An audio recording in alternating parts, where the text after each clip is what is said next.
হযরত ওমর বলতেছেন, ও আবু বকর, আল্লাহ তাআলা তোমারে এত সম্মান দিয়েছেন, তোমারে এত দামি বানায় দিয়েছেন, তোমাকে এত সম্মান বানায় দিয়েছেন, জান্নাতের মধ্যে তুমি আগে ঢুকবা, আল্লাহর কাহ্হার নামের রূপ তিনি ধারণ করবে। পয়গম্বর মুহাম্মদ সাল্লাল্লাহু আলাইহি সাল্লাম তোমারে আল্লাহর সামনে উপস্থিত করবে। আল্লাহর সামনে যখন তোমার উপস্থিত করবে, আল্লাহ যখন তোমার ওই চেহারার দিকে তাকাবে রে আবু বকর, আল্লাহর গরমের চেহারাটা আল্লাহ সাথে সাথে পানি করে দিবে। সুবহানাল্লাহ।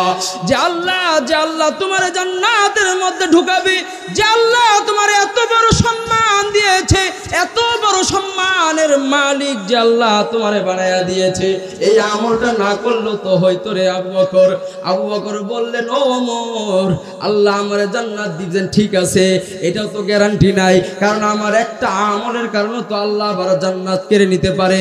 এই জন্য আমলের কারণে আমার যতই আমল থাকা, আমলগুলো করার কারণে আল্লাহ যেন এটার উসিলা হলো আল্লাহ যেন আমারে জান্নাত দিয়ে দেয়।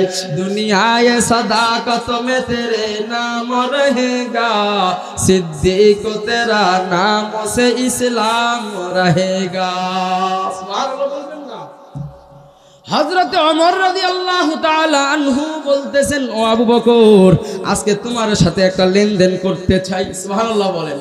আবু বকর তো একটু সরল প্রকৃতির মানুষ ছিলেন, একটু সরল মানে ঢিলা প্রকৃতির মানুষ ছিলেন।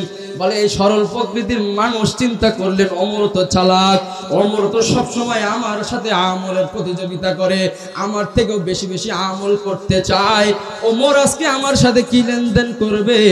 আবু বকর বললেন, ওমর কি আমল কোন কিসের কারণ কি নিয়ে তুমি আমার সাথে প্রতিযোগিতা করবা? ওমর রাদিয়াল্লাহু তাআলা আনহু বলতেছেন, আবু বকর, ও আবু বকর, আমার সমস্ত আমলগুলো তোমাকে দিয়ে দিব, তুমি শুধু আমাকে একটা আমল দিবানি। সুবহানাল্লাহ বলেন। ওমরের জিন্দেগির যত আমল আছে, মানে ইসলাম গ্রহণ করার পর ওই সময় পর্যন্ত হযরতে ওমরের যত আমল আছে, সমস্ত আমলগুলো আবু বকরের দিয়ে দিবে। আবু বকরের থেকে শুধু একটা আমল ওমর চায়। আবু বকর চিন্তা করলো, ওমর তো চালাক প্রকৃতির মানুষ, কি এমন চায়, কোন এমন আমল আমার কাছে চায়? হযরত আবু বকর বলতেছেন, ওমর ঠিক আছে, তোমার সাথে লেনদেন করব, মেহেরবানি করে তুমি আমার একটা বার বলো না, ও ওমর, কোন আমলটা তুমি আমার কাছ থেকে নিতে চাও? হযরত ওমর বলতেছেন, সানিয়াসনাইন ইয হুমা ফিল গার ইয ইয়াকুলু লিসাহিবিহি লা তাহজান ইন্নাল্লাহা মা'ানা। ওমর বলতেছেন, ও আমার, ওই যে নবীর সাথে হিজরতের রাত্রে তুমি গুহার মধ্যে ঢুকছিলা, বলা হয় গুহার মধ্যে যে 3 দিন 3 রাত তুমি ছিলা আল্লাহর নবীর সাথে, বলা হয় ওই আমলটা তুমি আমারে দিয়া দাও, আমি ওমর আমার জীবনে যত আমল আছে আমি সমস্ত আমল তোমারে দিয়া দিব। ওমর বলতে, আবু বকর তো একটু সরল প্রকৃতির মানুষ, এইবার আবু বকর টেকনিক খাটাইয়া ওমর রে বলতেছেন, ওমর, আমার জীবনেও কোনো আমল নাই রে ওমর, আমার জীবনে কোনো বড় আমল নাই রে ওমর। যে ওমর তুমি আমার কাছে যে আমলটা চাইতেছো, যে আমলটা তুমি আমার কাছে আজকে আবদার করতেছো, আমারও এই তবিলে এই আমল আছে, আল্লাহ যেন ওই আমল দিয়া যেন আমারে আল্লাহ পার করায়, জান্নাতের মধ্যে ঢুকাইয়া দেয়। ওমর মাফ করে দাও, এই আমল আমি তোমারে দিতে পারবো না। সুবহানাল্লাহ। আলহামদুলিল্লাহি রাব্বিল আলামিন ওয়াল আকিবাতু লিল মুত্তাকিন والصلاة والسلام على سيد الأنبياء والمرسلين وعلى آله وأصحابه أجمعين ونشهد أن لا إله إلا الله وحده لا شريك له ونشهد أن سيدنا وسندنا وحبيبنا وحبيب ربنا وحبيب ربنا وطبيبنا وطبيب قلوبنا وحولانا وجولانا وخولانا ومولانا محمدا عبده ورسوله الذي أرسله الله تعالى بالحق بشيرا ونذيرا وداعيا إلى الله بإذنه وسراجا منيرا. أما بعد فقد قال الله تعالى في كلامه المجيد وفي فرقانه الحميد. আপনাদের জবানগুলো ছেড়ে দিয়ে আমাদের জবানগুলো ছেড়ে দিয়ে রব্বে কারীমের কোরআন তেলাওয়াত থেকে বিতাড়িত শয়তান ও আল্লাহ তাআলার কাছ থেকে সাহায্য কামনার্থে আমরা সবাই পড়ি আউযু বিল্লাহি মিনাশ শাইতানির রাজীম বিসমিল্লাহির রাহমানির রাহিম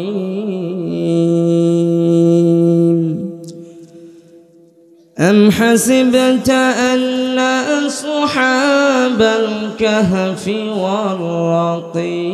والرقيم كانوا من آياتنا عجبا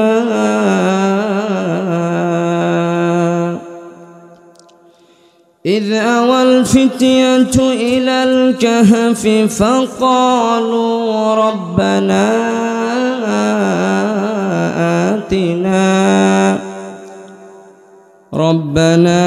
آتنا من لدنك رحمة وهيئ لنا من أمرنا رشدا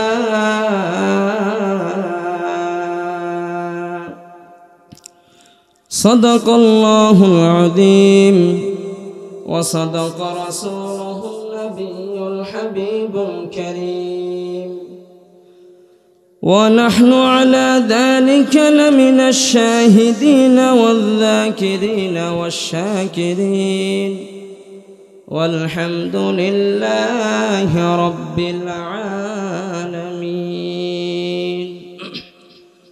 وقال تعالى في شان حبيبه ومحبوبه ومعشوقه مخبرا وآمرا إن الله وملائكته يصلون على النبي يا أيها الذين آمنوا صلوا عليه وسلموا تسليما.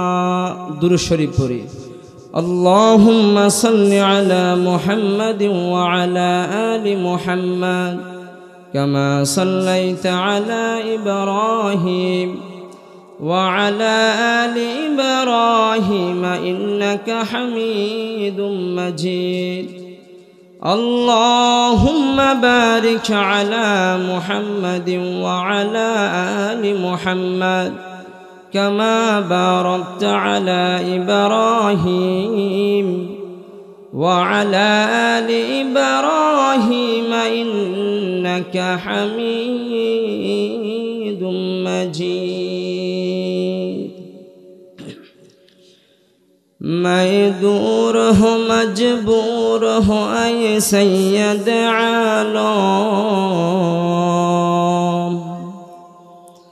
ميدور ہو مجبور ہو اے سید عالم दीदार दिखा दे नहीं आवाज सुना दो,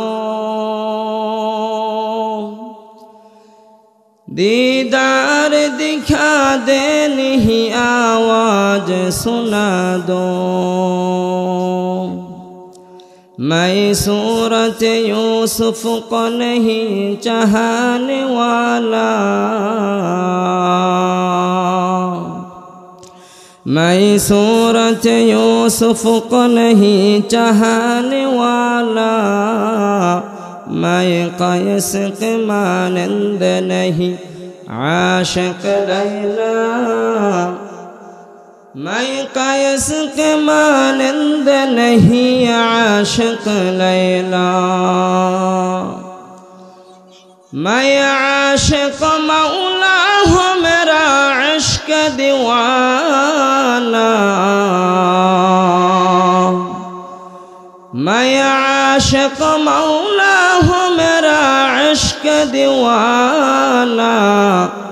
ये जुमला जहाँ जिसके तजल्ली से उजाला,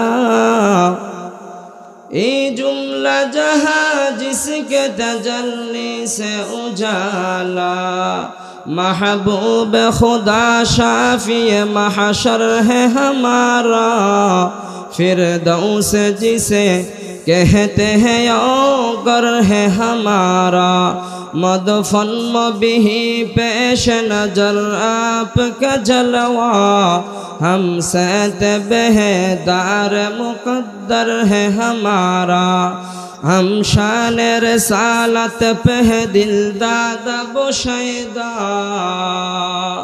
हम शान रसालत पे दिल दादा बोशैदा, हम शान रसालत पे कुर्बानो सुईदा।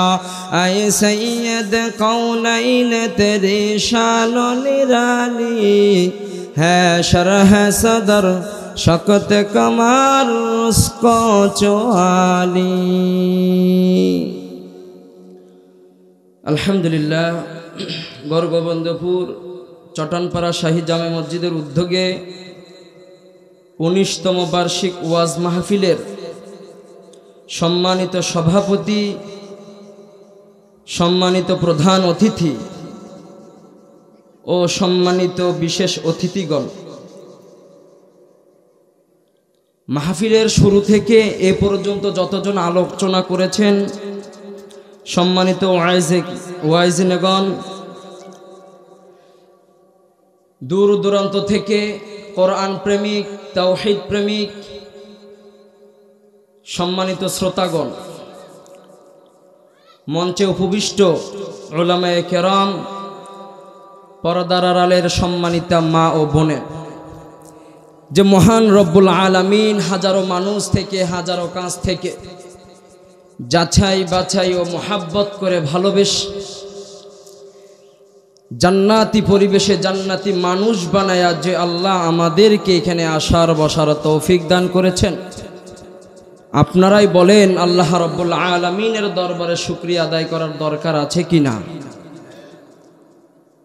খাবার এখনো আমি খাই নাই, অতএব আমার পেট খালি। আপনারা তো অনেকে খেয়ে আসছেন, আসেন নাই? আসেন তো নাকি? তাহলে তো আপনাদের পেট ভরা আছে না? আওয়াজটা আর একটু জোরে বলেন তো দেখি, আল্লাহ তাআলার শুকরিয়া আদায় করার দরকার আছে কিনা? তাহলে হৃদয়ের সকল অনুভূতি ও ভালোবাসা উজাড় করে দিয়ে প্রাণবন্ত আওয়াজ দিয়ে যতটুকুন হলে পরে আজকের এই মাহফিলের সৌন্দর্য ধ্বনিমণ্ডিত হয়, আমরা মাবুদের দরবারে সেইভাবে শুকরিয়া আদায় করে বলি আলহামদুলিল্লাহ। आवाज हलो ना, आरेकटू जोरे बोलें ना अल्हम्दुलिल्लाह। लक्ष कोटी दुरूद ओ सालाम बर्षित होक आकाई नामदार ताजेदार मदीना मुहम्मद मुस्तफा सकले बोलें सल्लल्लाहु अलैहि वसल्लम। अल्लाहुम्मा सल्लि अलैक अल्लाहुम्मा बारिक अलैक। যদিও আমি সুদূর গাইবান্ধা থেকে এসেছি, আপনাদের কাছে একটা প্রশ্ন আমি একটু ফাইন্ড আউট করতে চাই। আপনারা সবাই ভালো আছেন না? আওয়াজ বোঝা যাচ্ছে না। ভালো আছেন? আর একটু জোরে বলেন আলহামদুলিল্লাহ। হাদিসের মধ্যে আসছে, যে ব্যক্তি আলহামদুলিল্লাহ বলে তো আল্লাহ তাআলা তার মিজানের পাল্লা ভারী করে দেয়। সুবহানাল্লাহ। তাহলে আলহামদুলিল্লাহ বলবো না চুপ থাকবো? বলেন সুবহানাল্লাহ বলবো না চুপ থাকবো? এরপর আল্লাহু আকবার চুপ থাকবো না জোরে বলবো?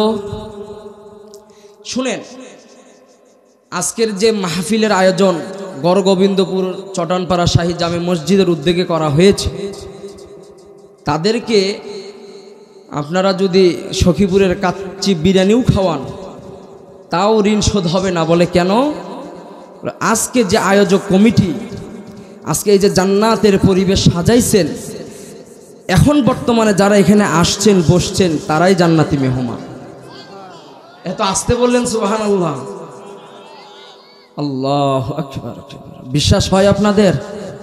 আপনাদের জান্নাতি মেহমান এটা বিশ্বাস হয়? বলবো? قال رسول الله صلى الله عليه وسلم مجالس العلم روضة من رياض الجنة ونزلت عليهم السكينة। এ ভাই এর সাউন্ডটা একটু বাড়াতে বলেন। স্বপন ভাই সাউন্ডটা বাড়ান। এইখানে আপনি সাউন্ডটা রাখেন, দূরে সাউন্ডের দরকার নাই ভাই। ونزلت عليهم السكينة وغشيتهم الرحمة لا ظل إلا ظله العرش العظيم। আল্লাহর হাবিব আলাইহিস সালাতু ওয়াস সালাম বলেন, ইলম শিক্ষা করার ময়দানটা, কোরআন বর্ণনা করার ময়দানটা, হাদিস বর্ণনা করার ময়দানটা, জিকিরের ময়দানটা, বলা হয় যে জায়গাগুলোর মধ্যে বসে কোরআনের কথা হয়, হাদিসের কথা হয়, আল্লাহর বরত্বের কথা হয়, নবীর বরত্বের কথা হয়, বলা হয় ওই জায়গাটা মাজালিসুল ইলম রাউজাতুম মির রিয়াজিল জান্নাহ। আল্লাহ রব্বুল আলামিনের হাবিব বলেন ওই জায়গাটা আর চটানপাড়ার জায়গা থাকে না, ওইটা রিয়াজুল জান্নাত হয়ে যায়। বুখারীর বর্ণনায় এসেছে মাজালিসুল ইলম রাউজাতুম মির রিয়াজিল জান্নাহ। বলেন তো রিয়াজুল জান্নাত কোথায়? বলেন মদিনা মসজিদে নববীতে, যে জায়গার মধ্যে আপনার আমার আমাদের সকলের নয়নের মনে হৃদয়ের স্পন্দন, যাকে সবার ঊর্ধ্বে ভালোবাসতে হয়, যাকে সবার ঊর্ধ্বে মোহাব্বত করতে হয়, যাকে সবার ঊর্ধ্বে সম্মান করতে হয়, বলেন তো দেখি তিনি কে? নবী মুহাম্মদুর রাসূলুল্লাহ সাল্লাল্লাহু আলাইহি ওয়াসাল্লাম। সমস্ত সম্মানের ঊর্ধ্বে তিনি, সমস্ত মোহাব্বতের ঊর্ধ্বে তিনি। শুধু তাই নয়, not only honour but also love, এবং সমস্ত ভালোবাসার ঊর্ধ্বে তিনি। সুবহানাল্লাহ বলবেন না? উনি যেই জায়গাটায় শুয়ে আছেন সেই জায়গাটাই হচ্ছে রাউজাতুম মির রিয়াজিল জান্নাহ। সুবহানাল্লাহ বলবেন না? তাহলে মদিনা কোথায়, আমরা কোথায়? You have to justify your own intellectual mind. আপনি এটা ক্যালকুলেশন করেন তো, মদিনা কোথায়, আমরা সখীপুরের মানুষ কোথায়? 5 থেকে 6 হাজার কিলোমিটার দূরত্ব তো হবেই, আছে না? কথা বলেন না কেন? সুবহানাল্লাহ বলেন তো একটু জোরে, আর একটু জোরে বলেন। দুইটা হাত তোলেন, হাত তোলেন, একবারে জোরে উঠতেলেন। আল্লাহ দেন তো একটু। সুবহানাল্লাহ বলেন, আল্লাহ দেন। সুবহানাল্লাহ, আলহামদুলিল্লাহ, আল্লাহু আকবার। হাত নামা। এই যে হাত লাগালাম, সুবহানাল্লাহ বলালাম, হোয়াট ইজ দ্য বেনিফিট? একটা বেনিফিট, কারণ শয়তান আমাদের সাথে সবসময় লেগে থাকে, থাকে না? এই শয়তানকে দূরে দেওয়ার জন্য এই জন্য হাতটা লড়াই দিয়ে আল্লাহকে দেখাই দিলাম যে আল্লাহ আমরা ময়দানে আছি। সুবহানাল্লাহ বলে। তাহলে ওই যে সুদূর মদিনা, সখীপুর টাঙ্গাইল, কত দূর ডিস্টেন্স, অনেক ফারাক। তাহলে সেই রিয়াজুল জান্নাতটাকে আল্লাহ রাব্বুল আলামিন এই চটানপাড়া শাহী জামে মসজিদের সামনে যে মাঠটা, এটা কিছুক্ষণ আগেও এখানে গরু ছাগল বসা ছিল, ঘাস খেয়েছিল, কিন্তু আর এটা গরু ছাগলের ময়দান না, এটা জান্নাতের বাগান হয়ে গিয়েছে। বলে জান্নাতের বাগানে যারা ঢুকবে তো আল্লাহ তাআলা তাদেরকে জান্নাতের মেহমান বলে স্বীকৃতি দিবেন। সুবহানাল্লাহ বলে। তাহলে বলেন এই ময়দানে যারা বসবে তারা কি? আওয়াজ দেন। এই ময়দানে যারা বসে আছে আমরা তারা কি? জান্নাতি মেহমান। ময়দান থেকে আউট অফ ময়দান যারা ময়দানের বাইরে আছে আপনারাই ফতোয়া দেন, আমি দিব না, তারা কি জান্নাতের মেহমান হবে? তাহলে জান্নাতি মেহমান হওয়ার জন্য সুবর্ণ সুযোগ কোনটা? কোনটা? এখানে ঢুকতে হবে, এখানে বসতে হবে, ঠিক না? শুধু এখানে জান্নাতি ময়দান বলে জান্নাতি মেহমান বানায় আল্লাহ তাআলা ক্ষান্ত করবেন তা না। আল্লাহর হাবিব আলাইহিস সালাতু ওয়াস সালাম আরো বলতেছেন ওয়া নাযালাত আলাইহিমুস সাকিনা, বলে যারা সুন্দরভাবে মনোযোগ সহকারে বসে আছে আর যিনি বলতেছেন উভয়ের উপরে আল্লাহ তাআলা রহমত নামক সকিনা নাজিল করতে থাকতেছে। আরো জোরে বলেন না সুবহানাল্লাহ। আচ্ছা, আল্লাহর রহমত গুণে হিসাব করা যাবে না, মেলা তার রহমত। তার রহমতের এরকম কোয়ালিফিকেশন আছে মেলা। যেমন আপনি আমি আলো বাতাস খাচ্ছি, এটাও একটা রহমত। ভাত খাচ্ছি, এটাও একটা রহমত। সুস্থতার সহিত বেঁচে আছি, এটাও একটা রহমত। তো আল্লাহ তাআলার মেলা রহমত আছে। এই রহমতগুলোর মধ্যে সবচেয়ে বড় রহমত হচ্ছে ওটাই যে রহমতটা আল্লাহ তাআলা বলা হয় বান্দা যখন কোরআন তেলাওয়াত করে বা কোরআন তেলাওয়াতের ওয়াজ শোনে বা কোরআন তেলাওয়াতের শ্রবণ শোনে, বলা হয় ওই তখনই আল্লাহ তাআলার স্পেশাল রহমতটা তাদের উপরেই দান করে। আল্লাহু আকবার কাবীর। একত কথা হচ্ছে আমরা জান্নাতি মেহমান।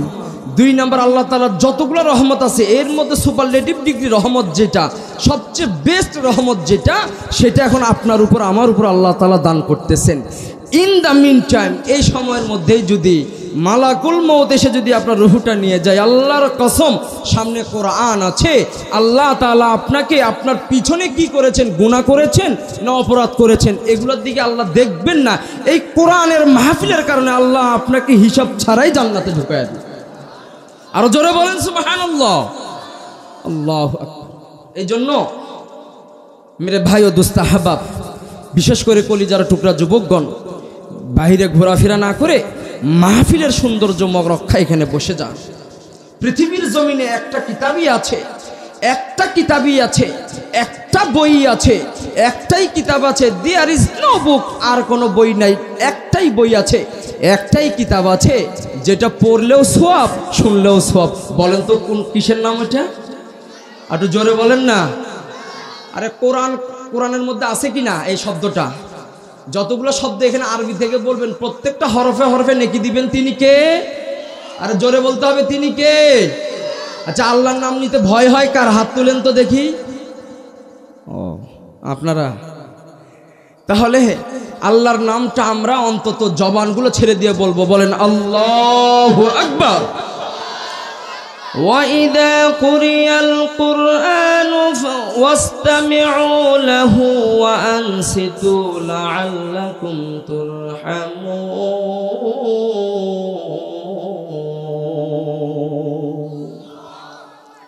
আল্লাহ রাব্বুল আলামিন বলেন, ও দুনিয়ার মানুষ, ও দুনিয়ার মানুষ, উম্মতের দল, নবীর উম্মতেরা, ভালোভাবে কান খাড়া করে শোনো। পৃথিবীর জমিনে আমি কোরআন নামক যে বস্তু রহমত, যে সম্পদ তোমাদের উপর দান করে দিলাম, বলা হয় এই কোরআন যদি তোমরা চুপ সহকারে মনোযোগ সহকারে শুনতে পারো, আমি আল্লাহ রব্বুল আলামিন লাআল্লাকুম তুরহামুন, তোমাদের উপর আমি আল্লাহর রহমতটা দান করে দে। আজ মুহাব্বতে তলহা হাশিরি শাওয়াত, আজ মুহাব্বতে দরগাহম হালমি শাওয়াত। এই জন্য কোরআনের মাহফিল যারা করেন, যারা আসেন, যারা আয়োজক হন, এদের দাম আল্লাহর জমিনে কম না বেশি? জোরে বলতে হবে। বলে কম না বেশি? বলে শুধু বেশি নয়, বেশি নয়। বলে কেমন বেশি? কেমন বেশি?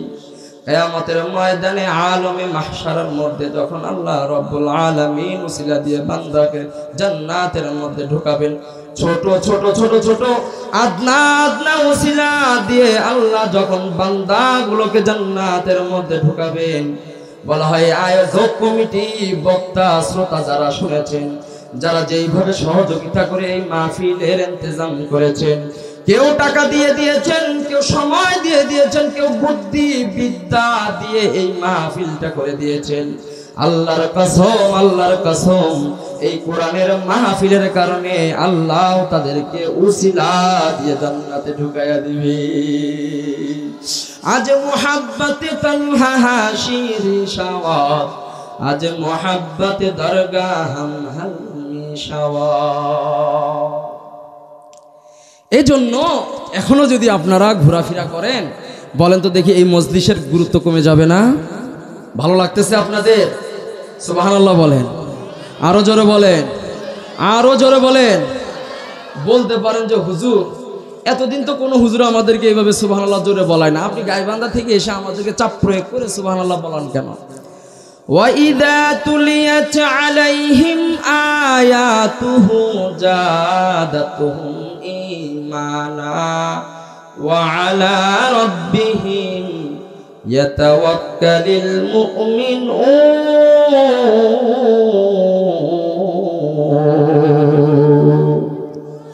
ये कलाम जिंदा कुरान हकीम हिकमत युला यज़ालस तू कदीम तू ही कादिर जलीलुल्लाह जहादार बहर हाल तू ही मेरा निगहदार। আল্লাহ রাব্বুল আলামিন বলেন, যখনই আমি আল্লাহর কোরআন থেকে আয়াত তেলাওয়াত করা হয়, আমি আল্লাহর জিকির করা হয়, আমি আল্লাহর বর্ণনা দেওয়া হয়, ওয়া ইযা তুলিয়াত আলাইহিম আয়াতুহু ঈমানা, আমি আল্লাহ রাব্বুল আলামিনের নাম যখন তোমাদের সামনে প্রেজেন্ট করা হয়, বর্ণনা করা হয়, কোরআনের বর্ণনা করা হয়, আমি আল্লাহর নামগুলো নেওয়া হয়। ও বান্দা, যদি তোমরাও আমার নামগুলো নিতে পারো, ঈমান, তোমাদের ঈমানগুলো বাড়ায়া দিবেন কে? আজকে আমাদের ঈমান নাই, দুর্বল ঈমান। এইজন্য 5 ওয়াক্ত নামাজে মসজিদ খালি, জুম্মার দিন ভরে যায়, কথা বলো না কেন? এইজন্য ঈমানের দুর্বলতা। আল্লাহ বলেন, যে বান্দা আমার নামগুলা অন্তর থেকে নেয়, বলে, ছোট আওয়াজ দিয়ে বলুক আর বড় আওয়াজ দিয়ে বলুক, ঈমান বাড়ায়া দেন, তিনি কে? আওয়াজ দিয়ে বলেন না, তিনি কে? এজন্য আল্লাহর নাম। ডক্টর মরিস আল বুকাইলি সবচেয়ে বড় হার্ট স্পেশালিস্ট ডক্টর ছিলেন, যিনি একজন ইহুদি নাসারা ছিলেন। হ্যাঁ, এই মরিস আল বুকাইলি যখন ইসলাম গ্রহণ করলেন, করার পরে উনি নিজেই সাজেস্ট করতেছেন, বলা হয় যে ব্যক্তি, যে বান্দা আল্লাহ আল্লাহ নামের জিকির যত জোরে জোরে বলবে, তো তার হৃদয়ের ভিতরে, তার লিভারের ভিতরে, তার কলিজার ভিতরে, তার কণ্ঠের ভিতরে যদি কোনো সমস্যা থাকে, ঠিক করে দিবেন। তিনি কে? কথা বলতে হবে, তিনি কে? আল্লাহ ঠিক করে। দেখেন, আল্লাহ নামটার মধ্যেও বরকত। আমি যখন এখানে জুম্মার নামাজ পড়াতে আসি, তখন আমি বলে গিয়েছিলাম যে ইনজিল কিতাবের মধ্যে আল্লাহ তাআলার 1000 নাম আছে, তৌরাত কিতাবের মধ্যে আল্লাহর 1000 নাম আছে, জবুর কিতাবের মধ্যে আল্লাহর 1000 নাম আছে, কোরআন কিতাবের মধ্যে আল্লাহ তাআলার 1000 নাম আছে। আল্লাহ তাআলার 1000 নাম আছে, কোরআনের মধ্যে আছে 1000। বলে এই হলো সর্বমোট 4000।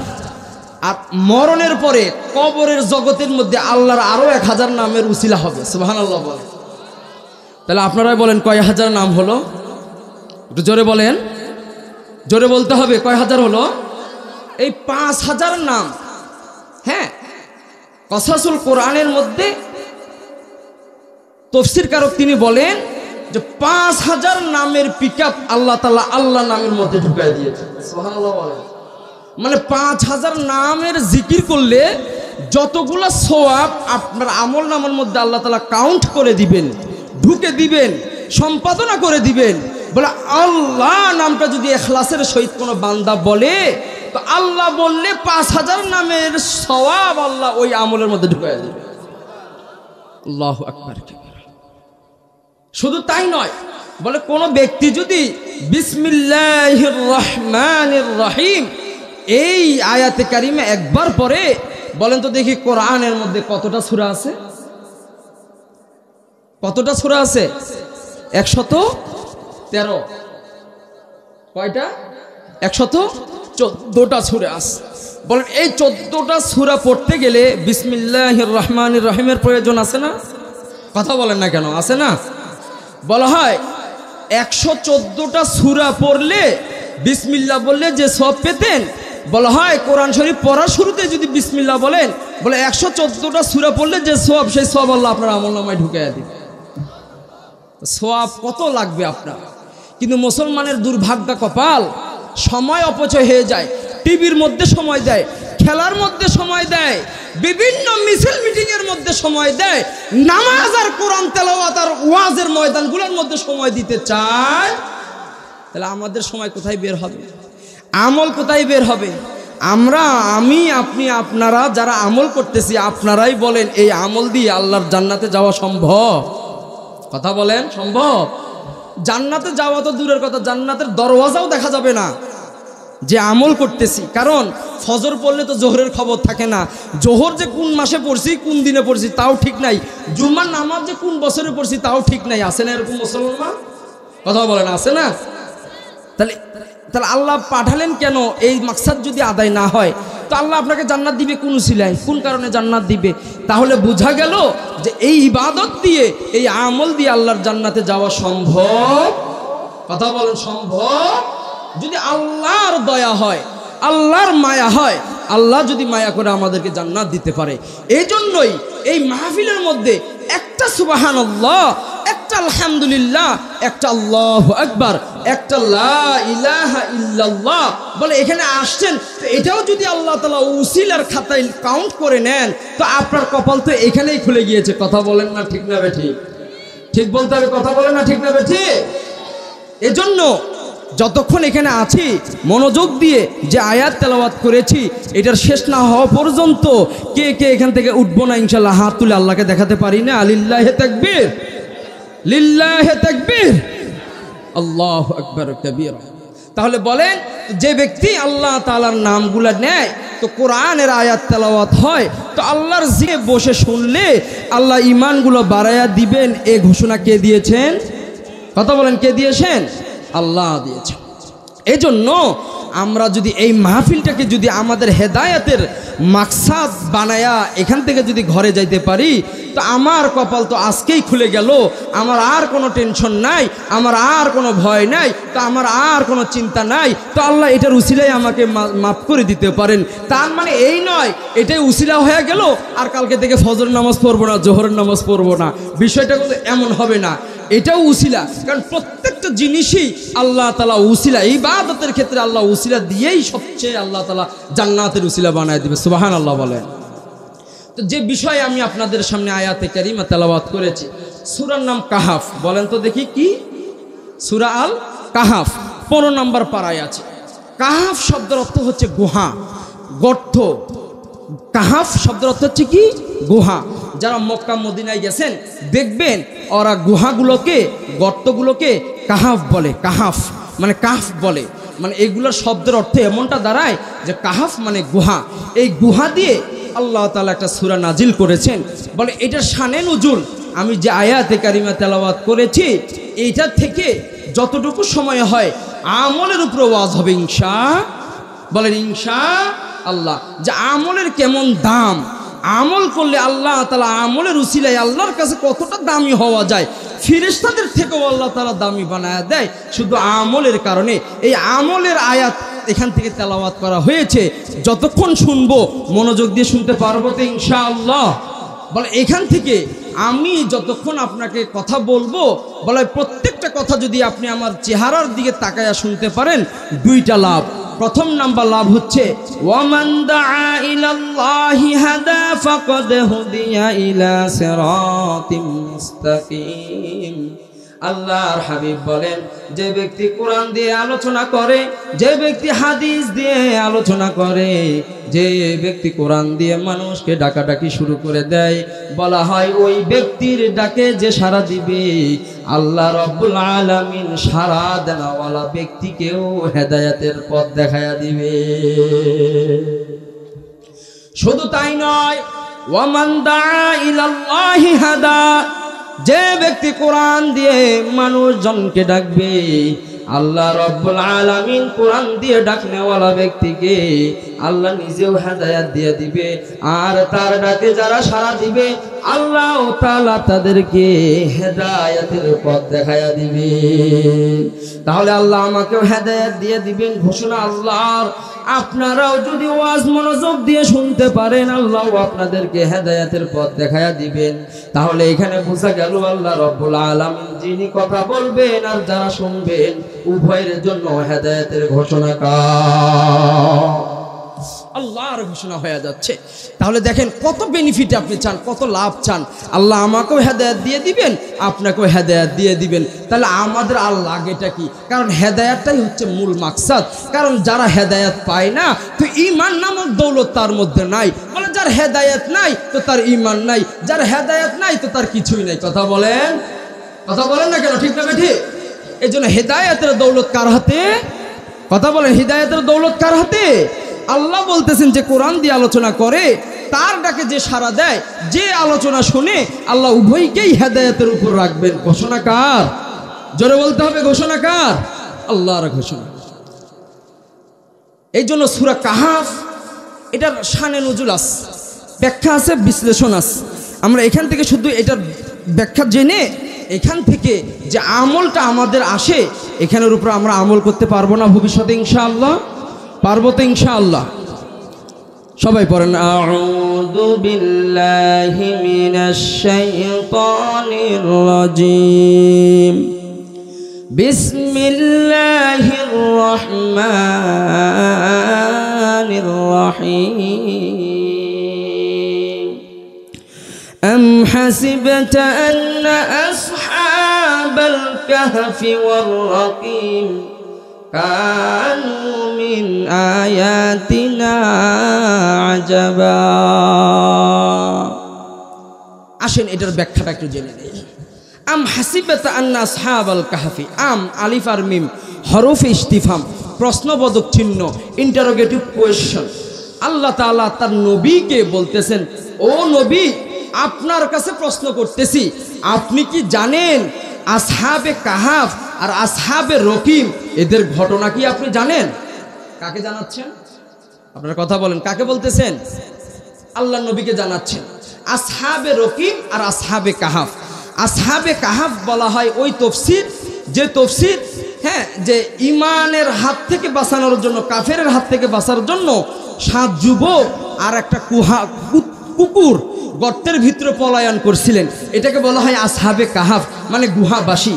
আর আসহাবে রকিম ওই 3 যুবককে বলা হয়, যে 3 যুবক বনি ইসরাইলের 3 যুবক আল্লাহ তাআলার মুসিবতের মধ্যে পড়ে আল্লাহ তাআলার কাছে আমলের উসিলা দিয়ে মুসিবত থেকে পরিত্রাণ পাইছে, তাদেরকে বলা হয় আসহাবে রকিম। সুবহানাল্লাহ বলেন।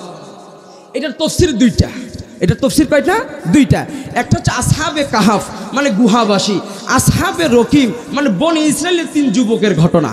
আমরা এখান থেকে আসহাবে রকিমটা সম্পর্কে জানবো। ওমা তৌফিক ইল্লা বিল্লাহ। তার নবীকে বলতেছেন বনি ইসরাইলের ঘটনা।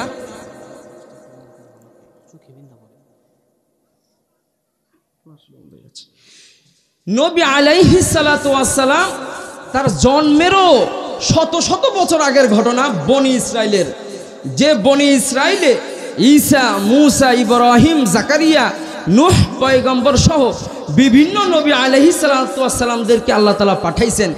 আর আইয়ামে জাহেলিয়াতের যুগে, বর্বরতার যুগে, যে যুগে হেদায়েত কি জিনিস সেটা মানুষ বুঝতো না, সওয়াব কি জিনিস এটা বুঝতো না, আল্লাহ যে একজন আছে এটা বুঝতো না, মূর্তি পূজা নিয়ে মানুষ ব্যস্ত ছিল।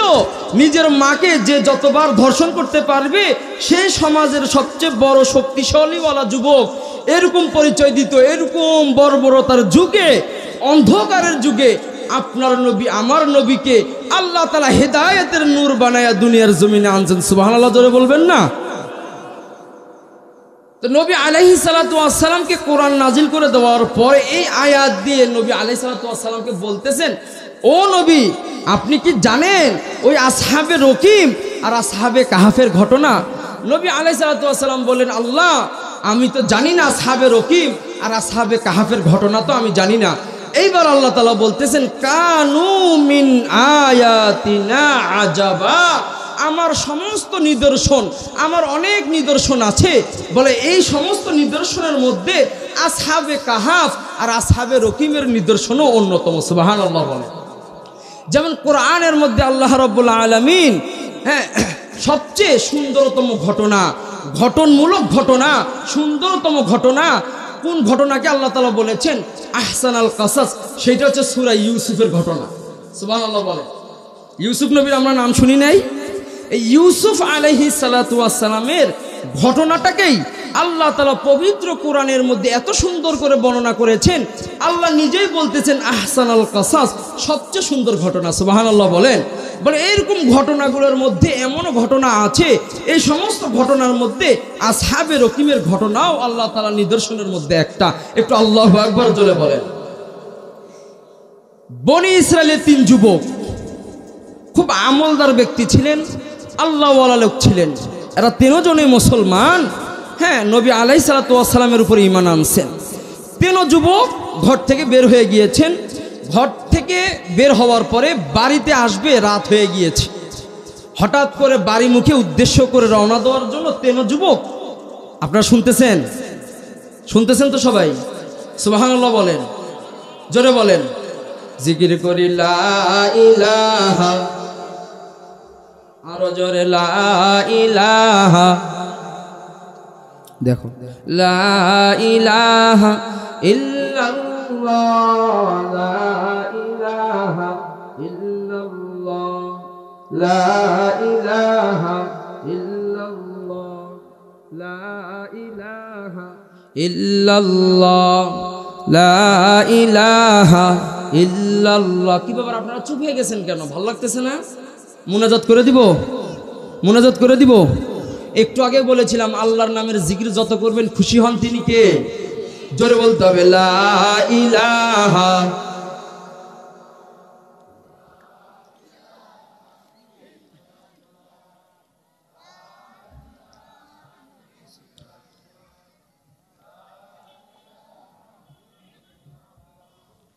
লা ইলাহা ইল্লাল্লাহু মুহাম্মাদুর রাসূলুল্লাহ সাল্লাল্লাহু আলাইহি ওয়াসাল্লাম।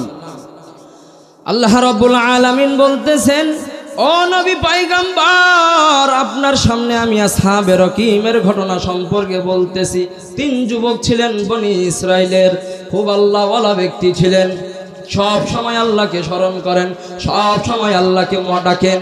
এই 3 যুবক ঘর থেকে যখন বের হয়ে গেলেন, গভীর রজনীর মধ্যে ঘরের মধ্যে প্রবেশ করবেন, এমন সময় রাস্তার মধ্যে আসতেছেন, কাল বৈশাখী ঝড় শুরু হয়ে গিয়েছে, বিজলি ডাকা শুরু করে দিয়েছে, শিলা বৃষ্টি পড়া শুরু করে দিয়েছে। ওই 3 যুবক চিন্তা করলেন, যদি আমরা রাস্তা দিয়ে হাঁটি আর ওই যদি বিজলি আমাদের মাথার উপরে পড়ে, শিলা বৃষ্টিগুলো যদি আমাদের গায়ের উপরে পড়ে, তাহলে তো মনে হয় আমরা বাঁচবো না। চলো চলো চলো, 3 জনই এমন এক জায়গার মধ্যে আশ্রয় নেই যেইখানে আল্লাহ আমাদেরকে নিরাপদময় করে রাখবে। 3 যুবক চিন্তা করে একটা গুহার মধ্যে আশ্রয় নিলেন। ওই গুহাটাকে কেন্দ্র করে আল্লাহ রাব্বুল আলামিন সূরা নাম কাহাফ নাজিল করে দিয়েছেন। সুবহানাল্লাহ। এই 3 যুবক যখন ওই বিপদের হাত থেকে বাঁচানোর জন্য গুহার মধ্যে আশ্রয় নিলেন, গুহার মধ্যে আশ্রয় নেওয়ার সাথে সাথে হঠাৎ করে ওই গুহার মুখটাকে ঢেকে দেওয়ার জন্য বিশাল আকার একটা পাথর ঢাকনা পড়ে গিয়েছে। বুখারীর বর্ণনায় এসেছে, মুসলিমের বর্ণনায় এসেছে, মিশকাতুল মাসাবির অধ্যায়ে এসেছে, মুসনাদে আহমদের বর্ণনায় এসেছে, ইমাম আহমদ ইবনে হাম্বল রাহিমাহুল্লাহ তার কিতাবের মধ্যেও এই ওয়াজটা আনছেন, সহিহ হাদিসের মধ্যে আসছে। 3 যুবক যখন গুহার মধ্যে আশ্রয় নিলেন, গুহার মধ্যে আশ্রয় নেওয়ার পর যখন তারা আশ্রয় নিলেন, হঠাৎ করে ওই গুহার মুখ এমন একটা বিশাল আকার পাথর দ্বারা ঢেকে গেল। যেমন খাবার ঢেকে দেওয়ার জন্য আমরা ঢাকনা ব্যবহার করি না, খাবার ঢেকে দেওয়ার জন্য আমরা ঢাকনা ব্যবহার করি, ওই গুহার মধ্যে আশ্রয় নিয়েছেন। ওই গুহার মুখের মধ্যে বিশালাকার একটা পাথর ঢাকনা ভরে গিয়েছে। তিন যুবক চিন্তা করলো আমরা ভিতরে আছি, বাহিরে কে আছে জানি না, বাহিরের ওরা লোক, আমরা যে ভিতরে আছি তাও জানি না। এইভাবে যদি আমরা গুহার মধ্যে পড়ে থাকি, এইভাবে যদি আমরা গুহার মধ্যে আশ্রয় নিয়ে থাকি, আল্লাহর কসম আমরা তো বেশিক্ষণ দুনিয়ার জমিনে বেঁচে থাকতে পারবো না। বলে কেন? আমরা খাইতে পারবো না, চলতে পারবো না, অক্সিজেন পাবো না, কারণ এইখান থেকে মুসিবত থেকে তো বের হতে পারবো না। বনি ইসরায়েলের তিন যুবক ওই পাথরটাকে এমন ভাবে ধাক্কা দেওয়া লাগলো, এমন ভাবে ধাক্কা দিতে শুরু করলো। তিন যুবক নয়, তাফসীরের কিতাবের মধ্যে আসছেন 100 জন যুবক যদি ওই পাথর ধাক্কা দেয়, চুল পরিমাণ ওই পাথর সরাতে পারবে না। তাহলে বলেন ছোট পাথর লাগছে না বড় পাথর? কথা বলেন, বড় পাথর না ছোট পাথর? বিশাল আকার পাথর ঢেকে গেছে। এই তিন যুবক চিন্তা করলো যে এই মুসিবতের মধ্যে যে আমরা পড়ে আছি, বাহিরের লোক জানে না যে আমরা এখানে আছি, বা আমরা জানি না যে বাহিরে কেউ আছে যে আমাদেরকে বাঁচাবে। বলে এই মুসিবতের মধ্যে দুনিয়ার কোনো মানুষ বাঁচাতে পারবে না, দুনিয়ার কোনো মানুষ আমাদেরকে সাহায্য করতে পারবে না। বলেন তো দেখি, যিনি সাহায্য করবেন তিনি কে? জোরে বলতে হবে, তিনি কে? আল্লাহ। এই তিন যুবক যেহেতু আল্লাহওয়ালা, খিদমতওয়ালা, ইবাদতওয়ালা বান্দা, এই তিন যুবক পরামর্শ করলো, আমরা তিনজন পরামর্শ করে আমাদের ভালো আমল আছে কিনা, এই ভালো আমলগুলো দিয়ে আল্লাহর দরবার থেকে আমরা পরিত্রাণ চাই। যে আল্লাহ এই মুসিবতের মধ্যে আমরা পড়ে গেছি, ওই আল্লাহ আমাদেরকে মুসিবত থেকে উদ্ধার করবেন। সুবহানাল্লাহ বলেন। এই তিন যুবক পরামর্শ করে 13 জনের ভালো আমলগুলো নিয়ে চিন্তা ফিকির করলেন। আজকে আপনি আমলকে আমল মনে করেন না, আমলের দামকে দাম মনে করেন না। একটা ছোট আমল যে আল্লাহর কাছে কত দামি, আল্লাহর কাছে কত দামি, এটা একমাত্র সাহাবী আজমাইনগণে বুঝতে পেরেছেন, যার কারণে তারা সবসময় আমল নিয়ে প্রতিযোগিতা করতেন। সুবহানাল্লাহ বলবেন না? এই ঘটনা থেকে একটা হাদিস মনে পড়েছে, বুখারীর বর্ণনায় এসেছে, সাইয়েদিনা হযরতে আবু বকর সিদ্দিক রাদিয়াল্লাহু তাআলা আনহু খেলাফতের মজলিসে বসা, খোলাফায়ে রাশেদা, আমিরুল মুমিনিন, তার রাজত্বকাল, সে প্রেসিডেন্ট, সেই সময়কার ঘটনার সময় আমিরুল মুমিনিন বলতেছেন যে এলাকার মধ্যে অনেক বৃদ্ধ মহিলা আছে, অনেক বৃদ্ধ পুরুষ আছে, যাদের ঘরের কাজ কারা কারা স্বেচ্ছায় করে দিবা, স্বেচ্ছাসেবক লীগ কারা হবা, স্বেচ্ছাসেবক দল কারা হবা, স্বেচ্ছায় মানুষের উপকার করবা, কে কে আসো? তো সবাই হাত তুললেন। ওই সময় হজরতে ওমরও বসা, ওমরের মতো একজন ব্যক্তিও হাত তুলছেন। তো সবাই নাম ঠিকানা দিয়ে হজরতে আবু বকর সিদ্দিক একজন সাহাবীকে বললেন, তুমি অমুক জায়গার অমুক বাড়ির অমুক বৃদ্ধ বাবার ঘরের কাজ তুমি করবা। এইভাবে করতে করতে হজরতে ওমর রাদিয়াল্লাহু তাআলা আনহুর কাছে একজন বৃদ্ধা মহিলার ঘরের কাজ পেল। তো ওমর রাদিয়াল্লাহু তাআলা আনহু ওই মহিলার ঠিকানা নিয়ে, ওই মহিলার নাম ঠিকানা নিয়ে, দেখেন আমলের কত দাম।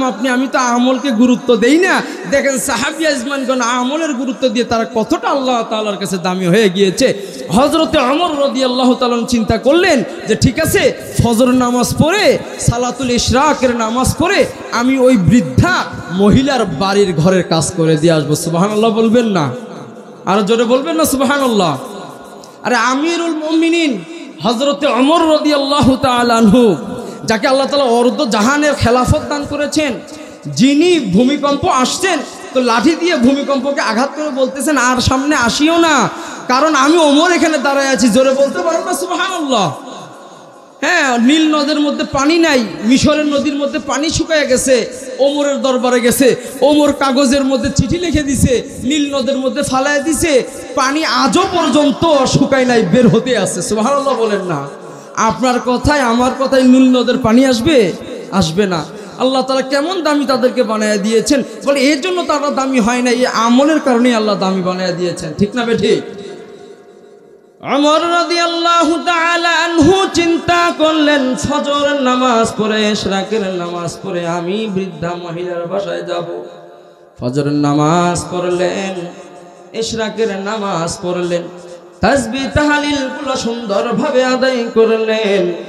এরপরে হযরতে ওমর ওই বৃদ্ধা মহিলার বাসায় গিয়ে টক টক মারতেছেন। ভিতর থেকে বৃদ্ধা মহিলা বলতেছেন, কে? বাহির থেকে আওয়াজ দিয়ে দিচ্ছেন, আমি অমর। বলে, কেন আসছো? ও মা, হযরতে আবু বকর বলেছেন আপনার ঘরে কোনো পুরুষ নাই, আপনি বিধবা মহিলা, আপনার ঘরের কাজ করে যাওয়ার জন্য আমি অমর আসছি। আপনার যতগুলো কাজ আছে, কাপড় ধোয়া আছে, থালি বাসন পরিষ্কার করা আছে, আপনার মাঝিয়া পরিষ্কার করার দায়িত্ব সহ সব দায়িত্ব আমি পালন করবো রে মা। ও মা, তুমি তাড়াতাড়ি করে আমার এই কাজগুলো বাতায়া দাও। বৃদ্ধ মহিলা বলতেছেন, অমর, তুমি আসার আগেই আরো একজন যুবক এসে আমার ঘরের কাজগুলো করে দিয়ে গিয়েছে।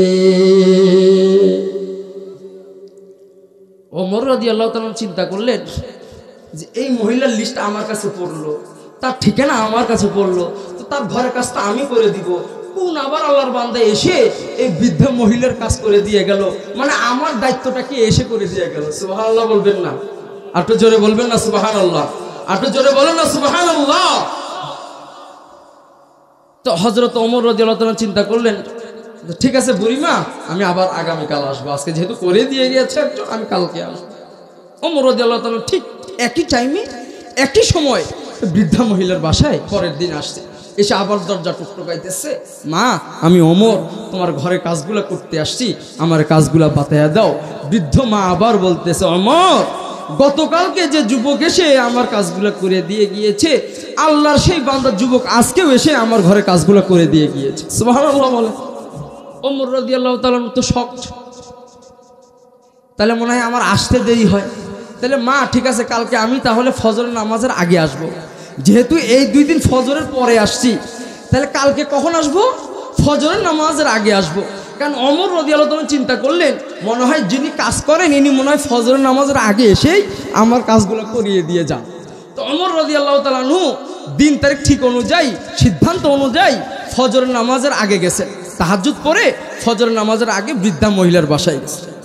বৃদ্ধা মহিলার বাসা টকটক করতেছে, বলতেছেন, মা আমি ওমর, ওই যে 2 দিন ধরে আসতেছি, আপনি আমার তো কাজ দেন না, আমার সওয়াবের দরকার, ও মা আপনি আমার কাজগুলো দেন।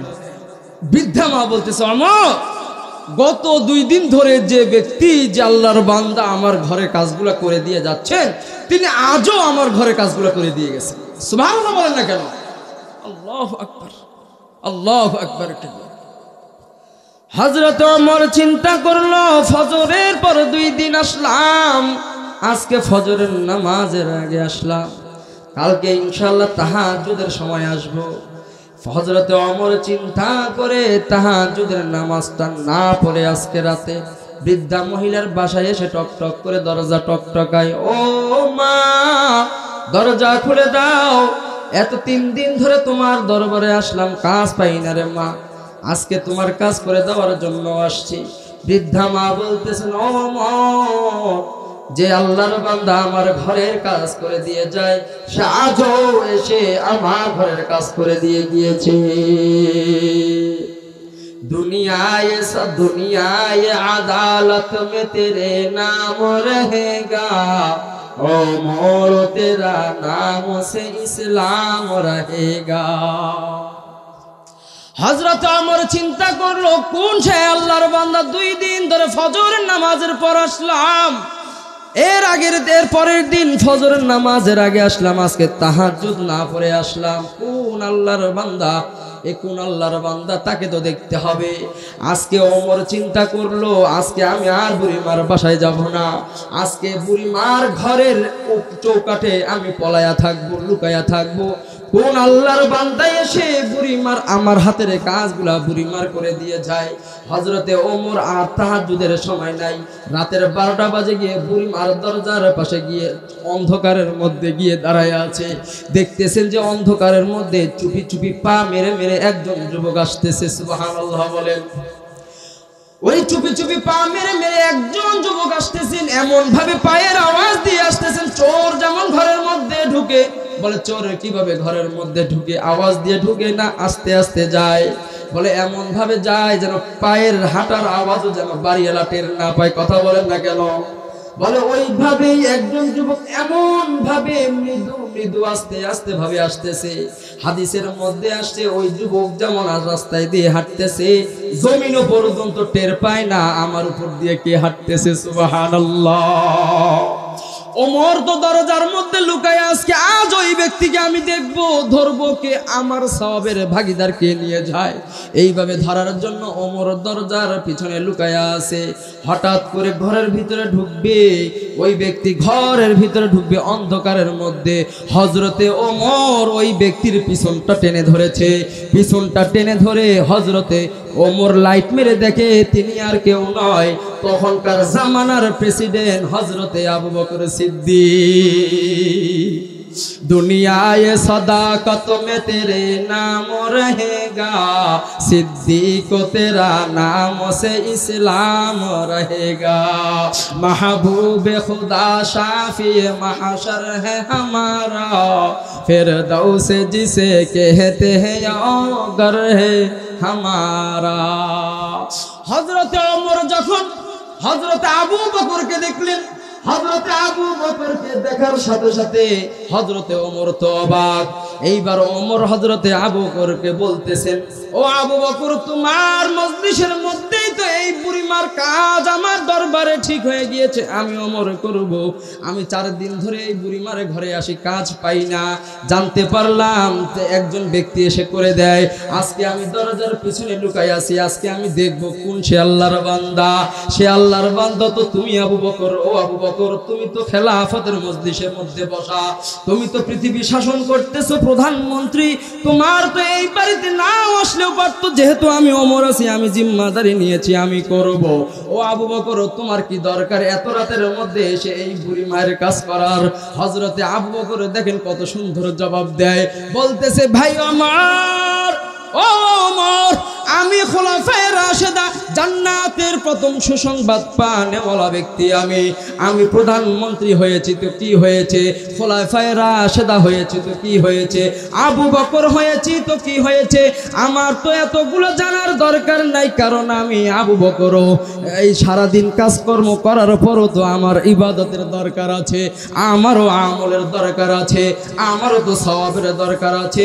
এই জন্য আমি সওয়াব অর্জন করার জন্য রাতের বেলা যখন মানুষগুলা ঘুমায়া যায়, ওই সময় এসে বুড়িমার কাজগুলো আমি করে দিয়ে যাই। দুনিয়ায় সাদাকত মে তেরে নাম রহেগা, সিদ্দীক তেরা নাম সে ইসলাম রহেগা। সুবহানাল্লাহ। হযরত ওমর বলতেছেন, ও আবু বকর, আল্লাহ তাআলা তোমারে এত সম্মান দিয়েছেন, তোমারে এত দামি বানায় দিয়েছেন, তোমাকে এত সম্মান বানায় দিয়েছেন, জান্নাতের মধ্যে তুমি আগে ঢুকবা, আল্লাহর কাহার নামের রূপ তিনি ধারণ করবে। পয়গম্বর মুহাম্মদ সাল্লাল্লাহু আলাইহি সাল্লাম তোমারে আল্লাহর সামনে উপস্থিত করবে। আল্লাহর সামনে যখন তোমার উপস্থিত করবে, আল্লাহ যখন তোমার ওই চেহারার দিকে তাকাবে, রে আবু বকর, আল্লাহর গরমের চেহারাটা আল্লাহ সাথে সাথে পানি করে দিবে। সুবহানাল্লাহ। যে আল্লাহ তোমার জান্নাতের মধ্যে ঢুকাবে, যে আল্লাহ তোমার এত বড় সম্মান দিয়েছে, এত বড় সম্মানের মালিক যে আল্লাহ তোমারে বানায়া দিয়েছে, এই আমলটা না করলো তো হয়তো রে আবু বকর। আবু বকর বললেন, ও ওমর, আল্লাহ আমারে জান্নাত দিবেন ঠিক আছে, এটাও তো গ্যারান্টি নাই, কারণ আমার একটা আমলের কারণে তো আল্লাহ আবার জান্নাত কেড়ে নিতে পারে। এই জন্য আমলের কারণে আমার যতই আমল থাকা, আমলগুলো করার কারণে আল্লাহ যেন এটার উসিলা হলো, আল্লাহ যেন আমারে জান্নাত দিয়ে দেয়। দুনিয়ায় সাদাকত মে তেরে নাম রহেগা, সিদ্দীক তেরা নাম সে ইসলাম রহেগা। সুবহানাল্লাহ বলবেন না? হযরত ওমর রাদিয়াল্লাহু তাআলা আনহু বলতেছেন, ও আবু বকর, আজকে তোমার সাথে একটা লেনদেন করতে চাই। সুবহানাল্লাহ বলেন। আবু বকর তো একটু সরল প্রকৃতির মানুষ ছিলেন, একটু সরল মানে ঢিলা প্রকৃতির মানুষ ছিলেন। বলে এই সরল প্রকৃতির মানুষ চিন্তা করলেন ওমর তো চালাক, ওমর তো সবসময় আমার সাথে আমলের প্রতিযোগিতা করে, আমার থেকেও বেশি বেশি আমল করতে চায়, ওমর আজকে আমার সাথে কি লেনদেন করবে? আবু বকর বললেন ওমর কি আমল কোন কিসের কার কি নিয়ে তুমি আমার সাথে প্রতিযোগিতা করবা? ওমর রাদিয়াল্লাহু তাআলা আনহু বলতেছেন আবু বকর, ও আবু বকর, আমার সমস্ত আমলগুলো তোমাকে দিয়ে দিব, তুমি শুধু আমাকে একটা আমল দিবানি। সুবহানাল্লাহ বলেন। ওমরের জিন্দেগির যত আমল আছে, মানে ইসলাম গ্রহণ করার পর ওই সময় পর্যন্ত হযরতে ওমরের যত আমল আছে সমস্ত আমলগুলো আবু বকরের দিয়ে দিবে। আবু বকরের থেকে শুধু একটা আমল ওমর চায়। আবু বকর চিন্তা করলো ওমর তো চালাক প্রকৃতির মানুষ, কি এমন চায়, কোন এমন আমল আমার কাছে চায়? হযরত আবু বকর বলতেছেন ওমর ঠিক আছে তোমার সাথে লেনদেন করব, মেহেরবানি করে তুমি আমার একটা বার বলো না ও ওমর কোন আমলটা তুমি আমার কাছ থেকে নিতে চাও? হযরত ওমর বলতেছেন সানিয়াসনাইন ইয হুমা ফিল গার ইয ইয়াকুলু লিসাহিবিহি লা তাহজান ইন্নাল্লাহা মা'ানা। ওমর বলতেছেন ও আমার ওই যে নবীর সাথে হিজরতের রাত্রে তুমি গুহার মধ্যে ঢুকছিলা, বলা হয় গুহার মধ্যে যে 3 দিন 3 রাত তুমি ছিলা আল্লাহর নবীর সাথে, বলা হয় ওই আমলটা তুমি আমারে দিয়া দাও, আমি ওমর আমার জীবনে যত আমল আছে আমি সমস্ত আমল তোমারে দিয়া দিব। ওমর বলতে আবু বকর তো একটু সরল প্রকৃতির মানুষ, এইবার আবু বকর টেকনিক খাটাইয়া ওমর রে বলতেছেন ওমর আমার জীবনেও কোনো আমল নাই রে ওমর, আমার জীবনে কোনো বড় আমল নাই রে ওমর। যে ওমর তুমি আমার কাছে যে আমলটা চাইতেছো, যে আমলটা তুমি আমার কাছে আজকে আবদার করতেছো, আমারও এই তবিলে এই আমল আছে, আল্লাহ যেন ওই আমল দিয়া যেন আমারে আল্লাহ পার করায় জান্নাতের মধ্যে ঢুকায়া দেয়, ওমর মাফ করে দাও, এই আমল আমি তোমারে দিতে পারবো না। সুবহানাল্লাহ। দুনিয়ায় আদালত মে তেরে নাম रहेगा, फारूक तेरा नाम से इस्लाम रहेगा। ওই যে তাবুকের যুদ্ধে হযরতে আবু বকরকে আমল দিয়া ঠকাবে, সাহাবীরা প্রস্তুতি নিলেন, হযরতে তালহার প্রস্তুতি নিলেন, হযরতে উসমান রাদিয়াল্লাহু প্রস্তুতি নিলেন, হযরতে ওমর প্রস্তুতি নিলেন, সমস্ত সাহাবীরা প্রস্তুতি নিলেন, সালমান ফারসি রাদিয়াল্লাহু তাআলা আনহু প্রস্তুতি নিলেন। যে বিষয়টা আমি আপনাদেরকে বোঝাতে চাচ্ছি যে আমলের কত দাম। আখলিস দীনাকা ইয়াকফিকাল আমালুল কলিল, অল্প আমল নাজাতের জন্য যথেষ্ট। আমল যদি হয় অল্প ছোট, যদি অল্প আমল হয় ছোট আমল হয়, আল্লাহর কাছে এত দাম, আল্লাহর কাছে এত দাম। হযরত বিলালের ইতিহাস খুলে দেখেন, বিলালের আমল নামার মধ্যে বড় কোনো আমল পাওয়া যায় না, বিলালের আমলের মধ্যে বড় কোনো আমল নাই। সে একটা আমল করতেন, বুখারী মুসলিমের মধ্যে আসছে মুত্তাফাকুন আলাইহির হাদিস। হযরত বিলাল রাদিয়াল্লাহু তাআলা আনহু 2 রাকাত তাহিয়াতুল আসর নামাজ পড়তেন। এই নামাজটার দাম আল্লাহর কাছে এত বেশি পছন্দ হয়ে গিয়েছে, আল্লাহ তাআলা এমন ভাবে কবুল করে নিয়েছেন। হযরতে মুহাম্মদ সাল্লাল্লাহু আলাইহি সাল্লাম মেরাজের রাতে যাবেন, দেখেন জান্নাতে নবীর ঢুকানোর আগেই বিলালের পায়ের হাঁটার আওয়াজ পাওয়া যায়। দুনিয়ায় মুআজ্জিন মে তেরে নাম रहेगा, বেলাল তেরা নাম সে ইসলাম रहेगा। হাশরের ময়দানে in the day of resurrection, কঠিন বিভীষিকাময় দিনে যে সময় মানুষ নাফসি নাফসি করবে, আমল নিয়ে আল্লাহর কাছে তাকায়া থাকবে, আজকে আমার কি অবস্থা হবে। ইয়াউমা ইয়াফিরুল মারউ মিন আখিহি ওয়া উম্মিহি ওয়া আবি ওয়া সাহিবাতিহি ওয়া বানি। মানুষজন তার মায়ের দিকে দৌড়াবে, বাবার দিকে দৌড়াবে, বোনের দিকে দৌড়াবে, বউয়ের দিকে দৌড়াবে, বন্ধু বান্ধবের দিকে দৌড়াবে, কোনো আমল পাবে না। বলো ওই সময় ওই বান্দাকে আল্লাহ রাব্বুল আলামিন ফাগুল্লুহু তুমাল জাহিম সাল্লুহু, আল্লাহ রব্বুল আলামিন ফেরেশতাদেরকে হুকুম করে বলবে, ও ফেরেশতারা জাহান্নামের শিকল বান্দারে পরায়া দাও। ফাগুল্লুহু সুম্মাল জাহিম সাল্লুহু। আল্লাহ বলতেছেন তার পা থেকে মাথা পর্যন্ত শিকল লাগা। বলে কিসের শিকল লাগাবো? বলে জাহান্নামের ডেন্ডি বাড়ি তার পরায়া দাও।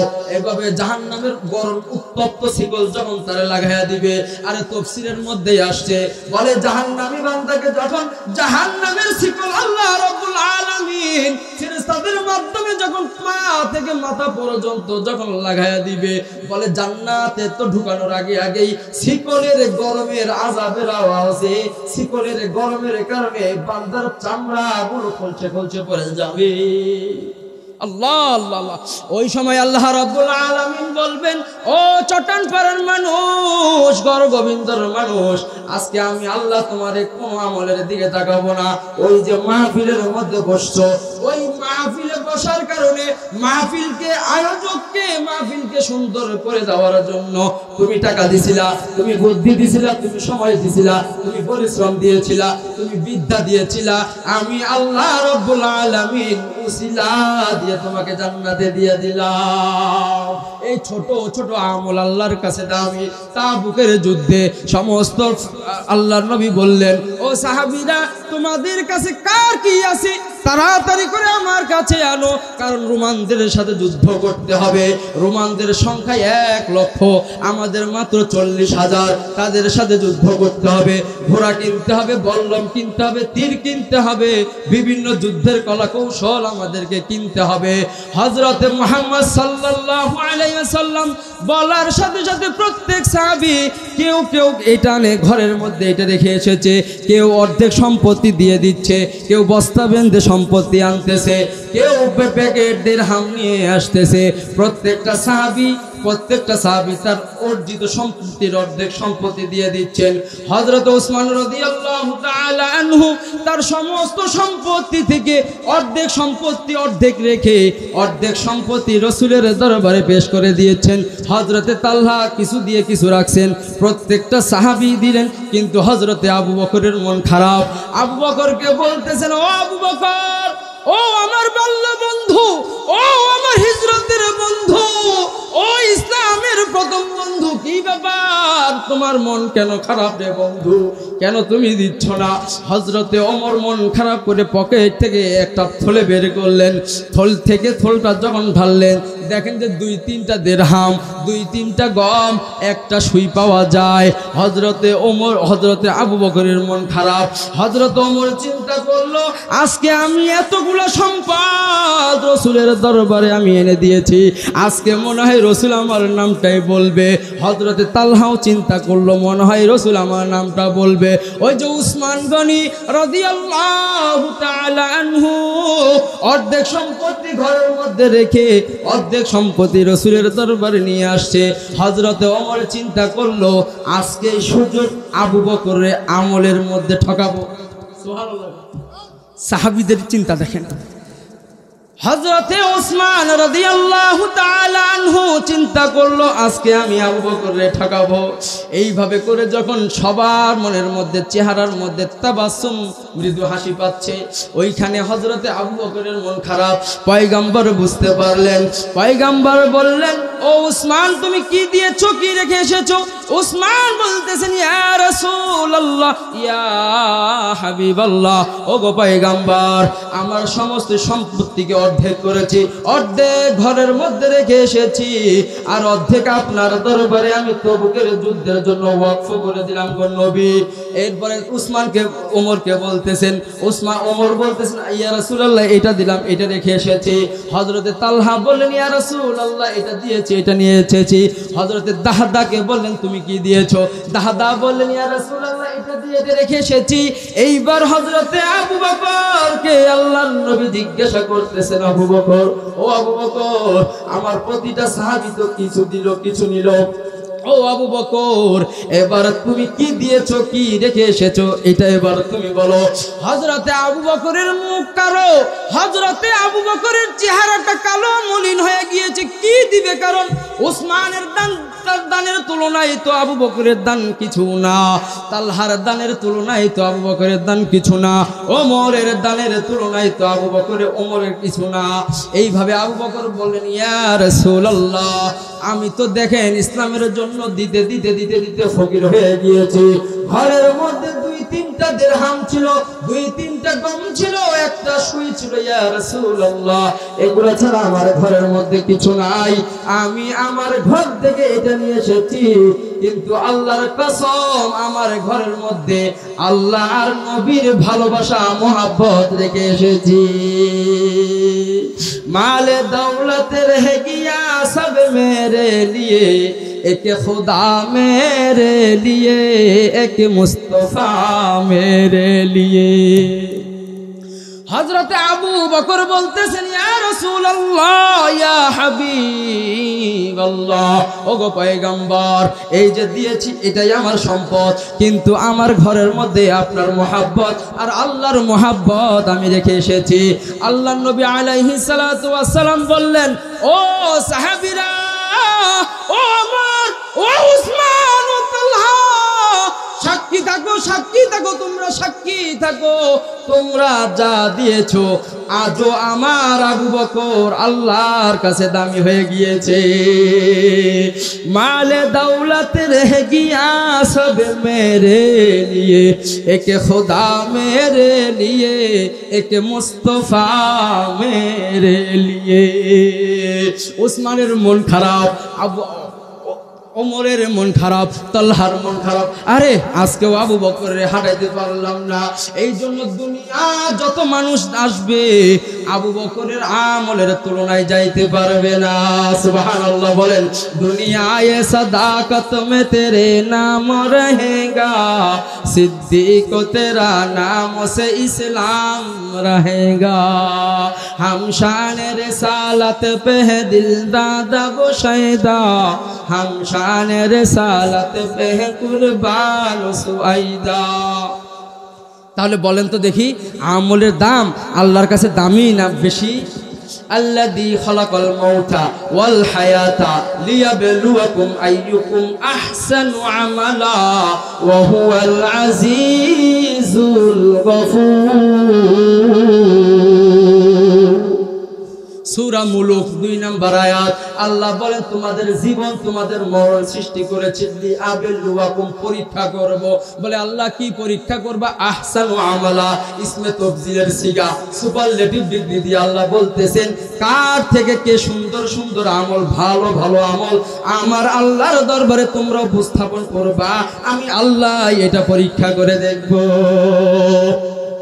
আকসারু আমালা না বলে আহসানু আমালা, বলে আকসার শব্দ ব্যবহার করলে হয় বড় বড় আমল, আর আহসান শব্দ যুক্ত করলে হয় ভালো ভালো আমল। আল্লাহ যদি এখানে আকসার শব্দ ব্যবহার করতেন তাহলে এখানে প্রতিযোগিতা হতো, কার থেকে কে কত বড় বড় আমল আল্লাহর কাছে দেখাইতে হইতো। আল্লাহ আমাদের জন্য দয়া করেছেন, ইহসান করেছেন বিধায় আকসারটা শব্দ না দিয়ে আহসান, ইসমে তাফজিলের সিগা, সুপারলেটিভ ডিগ্রি ব্যবহার করে উম্মতের জন্য আল্লাহ তাআলা রহমত দান করেছেন। সুবহানাল্লাহ বলবেন না? কারণ যদি এখানে আকসার শব্দটা ব্যবহার করতেন আপনি তো আল্লাহকে মারতে পারতেন না, পারতেন? আল্লাহকে বলতে পারতেন না, কারণ এই শব্দটা যদি লেগে যাইতো তাহলে এখানে মাহফিল করার সুযোগ থাকতো না, খালি নামাজ পড়তে হইতো, দান সদকা করতে হইতো, জিকির করতে হইতো, ইসলামের পথে থাকতে হতো। এই যে আল্লাহ তাআলা আকসার না দিয়ে আহসান দিয়েছেন, আল্লাহ আমাদের প্রতি আহসান করেছেন। সুবহানাল্লাহ বলে। এর জন্য আল্লাহ রাব্বুল আলামিন আমাদের আমলগুলোর মধ্যে খালি আল্লাহ দেখবেন ভালো ভালো আমল। ওই যে 3 যুবক আশ্রয় নিলেন, মনে আছে আপনাদের? আমলের উসিলায় আল্লাহর কাছে মাপ চাইছেন। আপনি তো আমলকে nothing will happen to me, একবার নাথিং টু জিরো মনে করেন, কিন্তু দেখেন এই 3 যুবক মুসিবতের মধ্যে পড়ে আমলের উসিলা দিয়ে আল্লাহর কাছ থেকে পরিত্রাণ পাচ্ছে। এইখান থেকে যদি আপনিও শিক্ষা নিতে পারেন, আপনারও যে কোনো না কোনো একটা আমল দিয়ে যদি আল্লাহর কাছে দোয়া করেন, আল্লাহও আপনার ওই মুসিবত থেকে আল্লাহ আপনাকে সরায় রাখবেন ইনশাআল্লাহ। 3 যুবক আশ্রয় নিলেন। আলোচনা বেশি দীর্ঘায়িত করব না। 3 যুবক আশ্রয় নিলেন, নেওয়ার পর দেখতেছেন যে বিশালাকার পাথর আমাদের সামনে আসছে, ধাক্কা দিয়েও পাথর সরাতে পারতেছি না। বাহিরে কারা আছে আমাদেরকে দেখে না, আমরা যে ভিতরে আছি বাহিরে কারা আছে আমরাও তো তা দেখি না। খাবো কি, পড়বো কি, অক্সিজেন পাবো কোথায়? বলে এইভাবে যদি আমরা এখানে পড়ে মরে কঙ্কাল হয়ে যাব, দুনিয়ার কোনো মানুষ তো জানবে না, দুনিয়ার কোনো মানুষ তো দেখবে না। তো যিনি দেখেন, যিনির কাছে আশ্রয় চাওয়ার দরকার, তার কাছে যাইব। আওয়াজ দিয়ে একটু বলতে পারেন তিনি কে? জলে বলেন তিনি কে? আল্লাহ আমার রব, এই রবি আমার সব। পারেন আপনারা? পারেন? বলেন তো। আল্লাহ আমার রব, এই রবি আমার সব, দামে দামে তনু মনে তারি অনুভব, দামে দামে তনু মনে তারি অনুভব। আল কোরআনের পথ, এই পথই আসল পথ, অন্য পথে অন্য মতে নেই গো রহমত। কথা বলেন, অন্য কোনো পথে আছে, অন্য কোনো দলে আছে, অন্য কোনো মতে আছে? যারাই কাম টু দা হোলি কোরআন, আল্লাহর এই রাস্তায় কোরআনের দিকে যারাই আসবে তাদেরকে সফল কাম বানাইয়া দিবেন তিনি কে? জোরে বলেন তিনি কে? আল কোরআনের পথ, এই পথই আসল পথ, অন্য দলে অন্য মতে নেই গো রহমত। কথা বলেন না কেন? কথা বলেন। আল্লাহর পথেই, আল্লাহর মতেই, আল্লাহর রাস্তায় একমাত্র সুখ, শান্তি আর বরকত। চিল্লায় বলেন ঠিক না বেটে? 3 যুবক চিন্তা করতেছেন আল্লাহর কাছে সাহায্য ছাড়া আমাদের কোনো উপায় নাই। 3 যুবক মুসনাদে আহমদের মধ্যে ইমাম হাম্বল রাহিমাহুল্লাহ এই হাদিসটা আনছেন, বুখারী মুসলিম মুত্তাফাকুন আলাইহির হাদিস। হযরত ওমর ইবনে খাত্তাব রাদিয়াল্লাহু তাআলা এই হাদিসটা বর্ণনা করছেন। আল্লাহর নবী আলাইহিস সালাতু ওয়াস সালাম বলতেছেন, ও সাহাবীরা, আল্লাহ রব্বুল আলামিন আমাকে একটা আয়াত দান করেছেন। এই আয়াতের ব্যাখ্যায় আল্লাহ বলতেছেন যে বনি ইসরায়েলের 3 যুবক আসহাবে রকিব, তারা গুহার মধ্যে আশ্রয় নেওয়ার জন্য ঢুকছেন। তো গুহার মধ্যে এমন একটা পাথর আসছে, এই পাথর সরানোর মতো তাদের শক্তি নাই। তো তারা আল্লাহর কাছে তাদের পৃথক পৃথক নিজস্ব নিজস্ব আমল দিয়ে তারা আল্লাহর কাছে পরিত্রাণ চাওয়ার জন্য তারা আল্লাহর কাছে চাইছেন। তো তারা আল্লাহর কাছে চাইছেন তাদের আমল দিয়ে, আল্লাহ তাআলা তাদের আমলগুলোর উসিলায় তাদেরকে মুসিবত থেকে মুক্তি দান করেছেন। সুবহানাল্লাহ বলেন। জানবেন কোন কোন আমল দিয়ে তারা আল্লাহর কাছে পরিত্রাণ চাইছেন? শুনবেন ইনশাআল্লাহ। প্রথম নম্বর ব্যক্তি আল্লাহর কাছে বলতেছেন, হ্যাঁ তুই হাজত রওয়া হ্যাঁ দু জাহা, তেরে ডর কো চুর কর যাও কাহা, মুনাজাতে अगर बायद बयाकार, बबैते हम कनात मीठाकार, आतिना फी दार दुनिया न हसन, आतिना फी दार उक़बान हासान, नमी गुयम तेज दुनिया जुदा बश, बहर करे के बाशी बा खुदा बश। প্রথম নাম্বার বান্দা হাঁটু গিরে 2টা হাত আল্লাহর দরবারে উঠে দিয়েছে, দুই চোখের মধ্যে পানি ছেড়ে দিয়েছে। নিজেকে নিজে সবচেয়ে বড় গুনাহগার, নিজেকে নিজে সবচেয়ে বড় অসহায় বলে আল্লাহর দরবারে 2 খানা হাত তুলে দিয়ে, এ তুই হাজত রওয়া হ্যাঁ দু জাহা, তেরে ডর কো চুর কর যাও কাহা। ও আল্লাহ, যেই মুসিবতের মধ্যে পড়েছি আপনি ছাড়া কেউ বাঁচানোর মতো ক্ষমতা নাই। আল্লাহ, আমি আমার একটা ভালো আমল স্মরণ করতেছি। ও আল্লাহ, দেখেন তো আল্লাহ ওই আমল দিয়ে আমাদেরকে মুক্তি করা যায় কিনা। প্রথম নাম্বার বান্দা আল্লাহর কাছে বলতেছেন, ও আল্লাহ, আমার এতগুলো সম্পদ, এতগুলো টাকার মালিক আমি, আমার দরবারের মধ্যে একজন ব্যক্তি, কৃষক ব্যক্তি, কিষান দৈনিক আমার দরবারে কাজ করতো। হঠাৎ করে ওই বান্দা কাজ করেছে কিন্তু তার পারিশ্রমিক সে নেয় নাই, পারিশ্রমিক না নিয়ে চলে গিয়েছে। বহু বছর পর ওই বান্দা আমার দরবারে আসে বলতেছেন, মালিক, ও মালিক, মনে করে দেখেন অমুক দিন, অমুক বছর, অমুক সময়, অমুক দিন আমি আপনার একজন কিষান ছিলাম, আমি আপনার ঘরে বর্গা দিয়েছিলাম। ও মালিক, ঘরে অসুস্থতার কারণে চলে গিয়েছি, টাকা নেই রে মালিক। ও মালিক, ওই দিনের টাকাটা যদি আপনি আমার ফিরাইয়া দিতেন, আমি ওই টাকার বাজার করে ঘরের মধ্যে নিয়ে যাইতাম। মালিক বলতেছেন, আসো আসো, তোমার টাকা আমি ফিরাইয়া দেই। ওই মালিক ওই কিষানরে ধরে নিয়ে বিশাল আকার একটা মাঠের মধ্যে চলে গেলেন। মাঠের মধ্যে গিয়ে বলতেছেন, দেখো তো এখানে কতগুলো উট আছে, কতগুলা ছাগল আছে, কতগুলা ঘোড়া আছে, কতগুলা গাভী আছে, কতগুলা দুম্বা আছে। ওই যুবক ওই কিষান বলতেছে, মালিক এইখানে তো অসংখ্য অসংখ্য ছাগলের পাল দেখা যায়, অসংখ্য অসংখ্য ঘোড়ার পাল দেখা যায়, দুম্বার পাল দেখা যায়, গরুর পাল দেখা যায়, উটের পাল দেখা যায়। মালিক বলতেছেন, যাও যাও যাও, এই মাঠের মধ্যে যতগুলা ছাগলের পাল তুমি দেখতে পাও, উটের পাল তুমি দেখতে পাও, দুম্বার পাল তুমি দেখতে পাও, সবগুলা নিয়ে তুমি বাড়ির মুখে চলে যাও। এইবার ওই কিষান মনে মনে ভাবতেছে, কি ব্যাপার, আমার সাথে ঠাট্টা করতেছে নাকি? কাজ করছি 10 টাকা, দিতে চাই 1 কোটি টাকার সম্পদ। কাজ করলাম 10 টাকা, তো দিতে চাই আমার 1 কোটি টাকার সম্পদ। এটা কেমন করে কথা? হাদিসের মধ্যে আসছে, এই ব্যক্তি ওই মালিককে বলতেছে, ও মালিক, আপনি কি আমার সাথে ঠাট্টা করতেছেন? আপনি কি আমার সাথে মস্কারা করতেছেন? কি, কেন মস্কারি করবো কেন? মালিক, আমি কাজ করছি 10 টাকার, আপনি আমার 1 কোটি টাকার সম্পদ দিতে চান কেন? মালিক বলতেছেন, তোমার কাছে এটা আশ্চর্য মনে হবে যদি তোমাকে আমি বিস্তারিত বলে যাই। বলে, ওই যে যেই দিন তুমি আমার কাছে কাজ করছিলা, বলে পারিশ্রমিকটা তুমি নিতে ভুলে গিয়েছিলা, বলে ওই পারিশ্রমিকটা আমি অন্য পথে ব্যয় না করে ওই টাকা দিয়ে আমি একটা উট, একটা গরু, একটা দুম্বা, একটা ছাগল আমি কিনেছি। বলে ওই একটা উট, একটা গরু, একটা দুম্বা, একটা ছাগল থেকে আজ এই মাঠের মধ্যে যতগুলা উটের পাল, ছাগলের পাল, গরুর পাল, দুম্বার পাল তুমি দেখতেছো, সবগুলো তোমার ওই টাকার ফসল। এই জন্য এগুলো সম্পত্তির মালিক। সুবহানাল্লাহ, আল্লাহু আকবার। সুবহানাল্লাহ বললেন না? মানে ওনাকে কেন এত সম্পত্তি দিল, এই জন্য আমরা কেন সুবহানাল্লাহ বলবো? এটাই তো নাকি? আসলে বিষয়টা কেমন আশ্চর্য বিষয়। এই ব্যক্তি তার সমস্ত ওই মাঠের যত সম্পদ আছে, সমস্ত সম্পদগুলো ওই কিষানকে দিলেন। বলা হয়, কিষান যখন সমস্ত সম্পত্তি নিয়ে হাসতে হাসতে উৎফুল্ল মনে, আচ্ছা বলেন তো দেখি, আপনি রাস্তা দিয়ে হাঁটতেছেন আর 1 কোটি টাকা ফিরে পাইলেন, আপনি কি খুশি থাকবেন না বেজার থাকবেন? হ্যাঁ, খুশি থাকবেন না? এই মালিক ওই ব্যক্তির দিকে তাকায় দেখতেছে, আরে খুশির ঠেলায় ব্যক্তি কান্না করতে করতে বাসার মধ্যে যাইতেছে, চোখ মুছতে মুছতে যাইতেছে। এই মালিক আল্লাহর কাছে বলতেছে, ও মালিক, ও রব্বে কাবে, তুই হাজত রওয়া হ্যাঁ দু জাহা, তেরে ডর কো ছুরু কর যাও কাহা। ও মালিক, মালিক রে, ওই দিনের টাকাটা আমি চাইলে ভক্ষণ করে খাইতে পারতাম, বা আমি সে যে 10 বছর পর আমার কাছে আসছে, 10 টাকা দিয়েও বিদায় করে দিলেও দিতে পারতাম। মালিক, আমি তা করি নাই। তার ওই টাকা দিয়ে মালিক আমি মাঠের মধ্যে যতগুলা হালাল পশু ছিল সবগুলার মালিক আমি তারে বুঝাইয়া দিয়েছিলাম, মালিক, ও মালিক, এই আমলটা তোমাকে ভয় করে করেছি, এই আমলটা তোমার ভয়ের জন্য করেছি।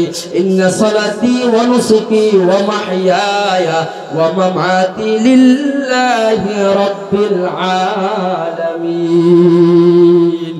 আমার নামাজ, আমার কুরবানি, আমার যাকাত, আমার হজ কার জন্য? কথা বলেন, কার জন্য? রোজা কার জন্য? নামাজ কার জন্য? কুরবানি কার জন্য? সমস্ত কিছু আল্লাহর জন্য। এই জন্য বান্দার সমস্ত আমল কার জন্য হবে? কথা বলেন, কার জন্য হবে? আল্লাহর জন্য হবে, আল্লাহর জন্যই। এই বান্দা বলতেছে, মালিক, ওই আমলটা আমি তোমার জন্য করেছি। ও মালিক, দেখেন না, মালিক ওই আমলের কারণে এই মুসিবত থেকে আপনি পরিত্রাণ দিতে পারেননি। বুখারীর বর্ণনায় আসছে, মুসনাদ আহমদের বর্ণনায় আসছে, আল্লাহ নবী বলেন, ও সাহাবী, বলা হয় প্রথম ব্যক্তি যখন এইভাবে আল্লাহর কাছে দোয়া করলেন, রব্বে কারীম খুশি হয়ে ওই আমলের উসিলা দিয়ে আল্লাহ রব্বুল আলামিন গুহা থেকে 3 ভাগের 1 ভাগ পাথর সরাইয়া দিয়েছে। আজ মুহাব্বতে তালহা হাশিরি শাওয়াত, আজ মুহাব্বতে দরগাহ হালমি শাওয়াত। বলা হয় হাদিসের মধ্যে আসছে যে ওই পাথরটা যখন যতটুকু সরছে তো তারা দেখতেছে যে প্রথম ব্যক্তির দোয়ার ফসলে, আমলের উসিলার ফসলে তারা দেখতেছে পাথরটা যখন সরে গেছে আসমানের সূর্য দেখা যায়। সুবহানাল্লাহ বলেন না, আর একটু জোরে বলেন না সুবহানাল্লাহ, আর একটু জোরে বলেন না সুবহানাল্লাহ। বলে যখনই তারা সূর্যের মুখ দেখলো তারা মনে মনে ভাবলো যে যাক অন্তত বাসা যাবে, বলে কেন অক্সিজেন আসবে, সূর্যের মুখ দেখলাম কিন্তু এখনো জমিন দেখা যায় না। তাহলে এই যে প্রথম ব্যক্তির দোয়া আল্লাহ কবুল করলেন, বলেন তো কিসের উসিলায়? কথা বলেন না কেন? ঘুমাইছেন আপনারা? ঘুমাইছেন? সুবহানাল্লাহ বলেন তো একটু জোরে, আলহামদুলিল্লাহ বলেন তো, আল্লাহু আকবার বলেন তো, একটু জোরে বলেন তো। তাহলে আমলের দাম আল্লাহর কাছে কম না বেশি? কথা বলেন না, কম না বেশি? কম না বেশি? আপনিও আপনার আমল চিন্তা করবেন, দেখবেন যে আপনার দোয়া কবুল হচ্ছে না। কথার কথা, ফর এক্সাম্পল আপনার দোয়া আল্লাহ কবুল করতেছে না, আপনি ওই ইনস্ট্যান্ট তখন চিন্তা করবেন কি জানেন, একটা ভালো কাজ করবেন, যে কাজটা আল্লাহর জন্য হবে, যে কাজটা আল্লাহর সন্তুষ্টির জন্য হবে, ওই কাজটা করে সাথে সাথে আপনি আল্লাহর দরবারে হাত উঠাবেন, আল্লাহ এই যে কাজটা করলাম এটা তোমার সন্তুষ্টির জন্য করলাম, অতএব আল্লাহ আমি এখন আপনার কাছে যা চাই আপনি আমার তা দিয়ে দিয়ে। আল্লাহ বলতেছেন ওই নবীর হাদিস অনুযায়ী ওই সময় আপনি আল্লাহর কাছে চাইবেন তো আল্লাহ আপনাকে দিতে দেরি করবে। সুবহানাল্লাহ। এইবার দ্বিতীয় ব্যক্তি বলতেছেন, প্রথম ব্যক্তির দোয়া আল্লাহ কবুল করলেন, দ্বিতীয় বান্দার ফায়সালা। দ্বিতীয় বান্দাও এইভাবে পা ফেলে দিয়ে হাত দুটাকে নামায় উপরে উঠাইয়া দিয়ে চোখের পানি ছেড়ে দিয়ে বলতেছে, মালিক, ও মালিক, আমি সবচেয়ে বড় গুনাহগার, আমি সবচেয়ে বড় নাফরমান, আমি সবচেয়ে বড় না খান্দা। মালিক, আমার জীবনে আমার মনে হয় আমার কোনো ভালো আমল আছে কিনা, তবে হ্যাঁ একটা আমল মনে হয় আছে মালিক, আমার মনে হয় ওই আমলটা তোমার দরবারে পেশ করলে তুমি খুশি হইবা। বলে কোন সে আমল? বলে হয় ওই দ্বিতীয় বান্দা বলতেছে, ও মালিক, আমার একটা চাচাতো বোন ছিল, যে চাচাতো বোনকে আমি সবচেয়ে বেশি ভালোবাসতাম, সবচেয়ে বেশি মহাব্বত করতাম, সেই চাচাতো বোনের সাথে জেনা করার জন্য আমি সবসময় উঠে পড়ে থাকতাম, চাচাতো বোনকে জেনার জন্য আমি প্রমোট করতাম, উপহার দিতাম, অফার দিতাম। আমার চাচাতো বোন আল্লাহকে ভয় করে, ও মালিক তোমাকে ভয় করে, আমার অফারকে রিজেক্টেড করে দেয়, প্রত্যাখ্যান করে দেয়, কয় না ইত্তাকিল্লাহ, আমি তো আল্লাহকে ভয় করি, জেনা করা যাবে না। বলে হঠাৎ করে একদিন দুর্ভিক্ষ আসলো, ওই আমার প্রিয়তমা চাচাতো বোন আমার কাছে আসলো, এসে বলতেছে, ভাই আমার তো ঘরের মধ্যে খাদ্য নাই, দুর্ভিক্ষ, তুমি আমাকে কিছু টাকা সহযোগিতা করো না। বলে আমি ওই দিনটাকে কাজে লাগাইছি, 120 দিরহাম তাকে দিয়া আমি দেওয়ার আগে তার সাথে একটা চুক্তিবদ্ধ হলাম, ও প্রিয়তমা বোন, আমি তো অনেক আগ দেখেই তোমাকে পছন্দ করি, তোমাকে মহাব্বত করি, আমার বিছানায় যদি তোমাকে আমি নিতে পারতাম, তোমার সাথে যদি আমি একটু যৌন কর্ম করতে পারতাম, আমি তো সবচেয়ে বেশি খুশি হতাম। আজকে এই দুর্ভিক্ষের সময় তোমাকে আমি টাকা দিয়ে সহযোগিতা করব, তবে একটা শর্ত, যদি আমার বিছানায় তুমি আমার সাথে জেনা করো। নাউজুবিল্লাহ বলবেন না? কথা বলেন না, জোরে বলেন না, নাউজুবিল্লাহ। বলা হয় এই চাচাতো বোন চিন্তা করলো, দুর্ভিক্ষ তো বাঁচতে হবে, জেনা করি সমস্যা নাই, আল্লাহর কাছে মাপ চাইবো, তওবা চাইবো। বলে এই চাচাতো বোন দিরহাম নিয়ে দিন তারিখ অনুযায়ী একবারে রাত্রেবেলা তার বিছানায় আসছে। বলে যুবক একবারে মানে জেনা করার সমস্ত কিছু রেডি করছেন, জেনা করতে যাবে, দুই ঠ্যাঙের মাঝখান ভিতরে আসছে। কতটা বিষয় যারা বিবাহ করছেন তারাই তো বুঝতে পারবেন যে একজন মেয়ের দুই ঠ্যাঙের মাঝখানে যাওয়া মানে একটা জেনার একবার শেষ প্রান্তে উপস্থিত হওয়া। ওই সময় চাচাতো বোন বলতেছে, ইয়া আব্দুল্লাহ ইত্তাকিল্লাহ, কান্না করে বলছে, ইয়া আব্দুল্লাহ ইত্তাকিল্লাহ, ও চাচাতো ভাই, তুমি আমার কত জেনার জন্য অফার করছো, আমি তোমার অফার মানি নাই, শুধু দুর্ভিক্ষের কারণে, কয়টা টাকার কারণে তোমার কাছে আজকে যৌবন মনে হয় বিক্রি করে দিতে হয়। আমার এই সতীত্ব, আমার এই যৌবন তো আমি দুনিয়ার কোনো পুরুষের কাছে দেখাই নাই তো দূরের কথা, কাউকে দেখতেও দেই নাই, সবসময় পর্দার মধ্যে ছিলাম। আজকে তুমি আমার কাপড় খুলে ফেলেছো, আমার দুই ঠ্যাঙের মাঝখান বরাবর এসেছো, এখনো আমি আমার রবকে ভয় করতেছি, না জানি এই জিনার কারণে আল্লাহ আমারে মাফ করে কিনা। ও যুবক ভাই, ও আমার চাচাতো ভাই, তুমি আমার ওই আল্লাহকে ভয় করো না, যেই রকমটা আমি আমার আল্লাহকে ভয় করতেছি তুমি আমার আল্লাহকে ভয় করতে পারো না? বলা হয় ওই সময়, বলা হয় ওই দ্বিতীয় ব্যক্তি যে বান্দা আল্লাহর কাছে উসিলা দিচ্ছে, আল্লাহকে বলতেছে, ও আল্লাহ স্মরণ করে দেখো না, আমি জিনার একবারে দ্বার প্রান্তে গিয়ে জেনার সময়ে গিয়ে একবারে জেনা করব, এমন সময় কাপড় আমারও নাই আমার বোনেরও নাই, একবারে কোর সময় উপস্থিত, সেই সময়ের মধ্যে মালিক আমি তোমারে ভয় করেছি। ওয়া মান ইয়াত্তাকিল্লাহা ইয়াজআল লাহু মাখরাজা ওয়া ইয়ারযুকুহু মিন হাইথু লা ইয়াহতাসিব। আল্লাহ রাব্বুল আলামিন বলেন, কোন বান্দা যদি আমাকে ভয় করা শুরু করে দেয়, আমি আল্লাহ তাআলা ওই বান্দার গুনাহগুলো মাফ করা শুরু করে দেই। সুবহানাল্লাহ বলেন, ওয়া মান ইয়াত্তাকিল্লাহা ইয়াজআল লাহু মাখরাজা। আল্লাহ বলতেছে শুধু গুনাহ মাফ করব না, ওই বান্দা যদি বিপদে পড়ে যায়, মুসিবতে পড়ে যায়, আমি আল্লাহ তাআলা সাহায্য করার জন্য রেডি হয়ে থাকব।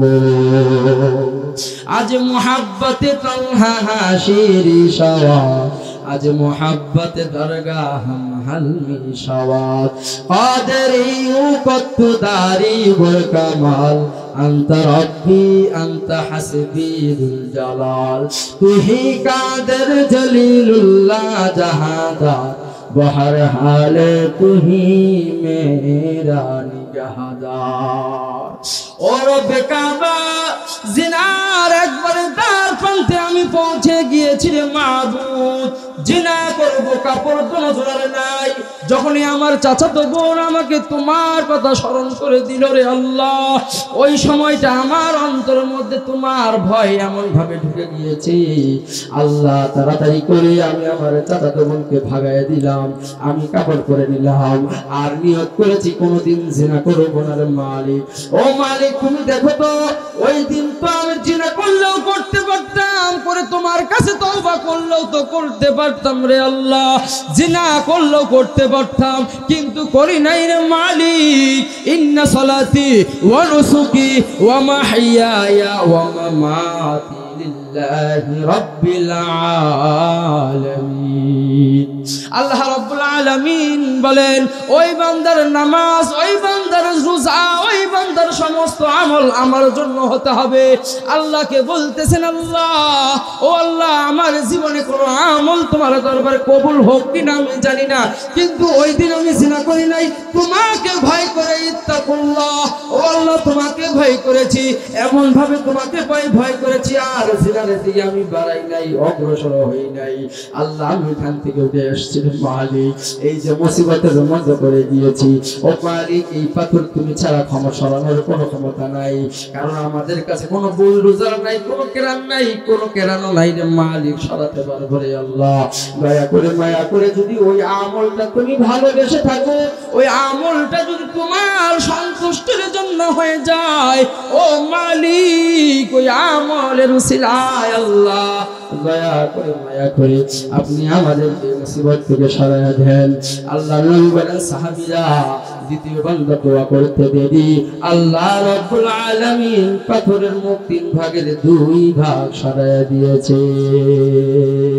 কাদেরি কত্তুদারি বল কামাল, আনতা রব্বি আনতা হাসবি দুল জালাল, তুহি কাদের জলিলুল্লাহ জাহাদার, বহর হালে তুহি মেরা নিগাহদার। বিপদে পড়লে বান্দা চাইবে কার কাছে?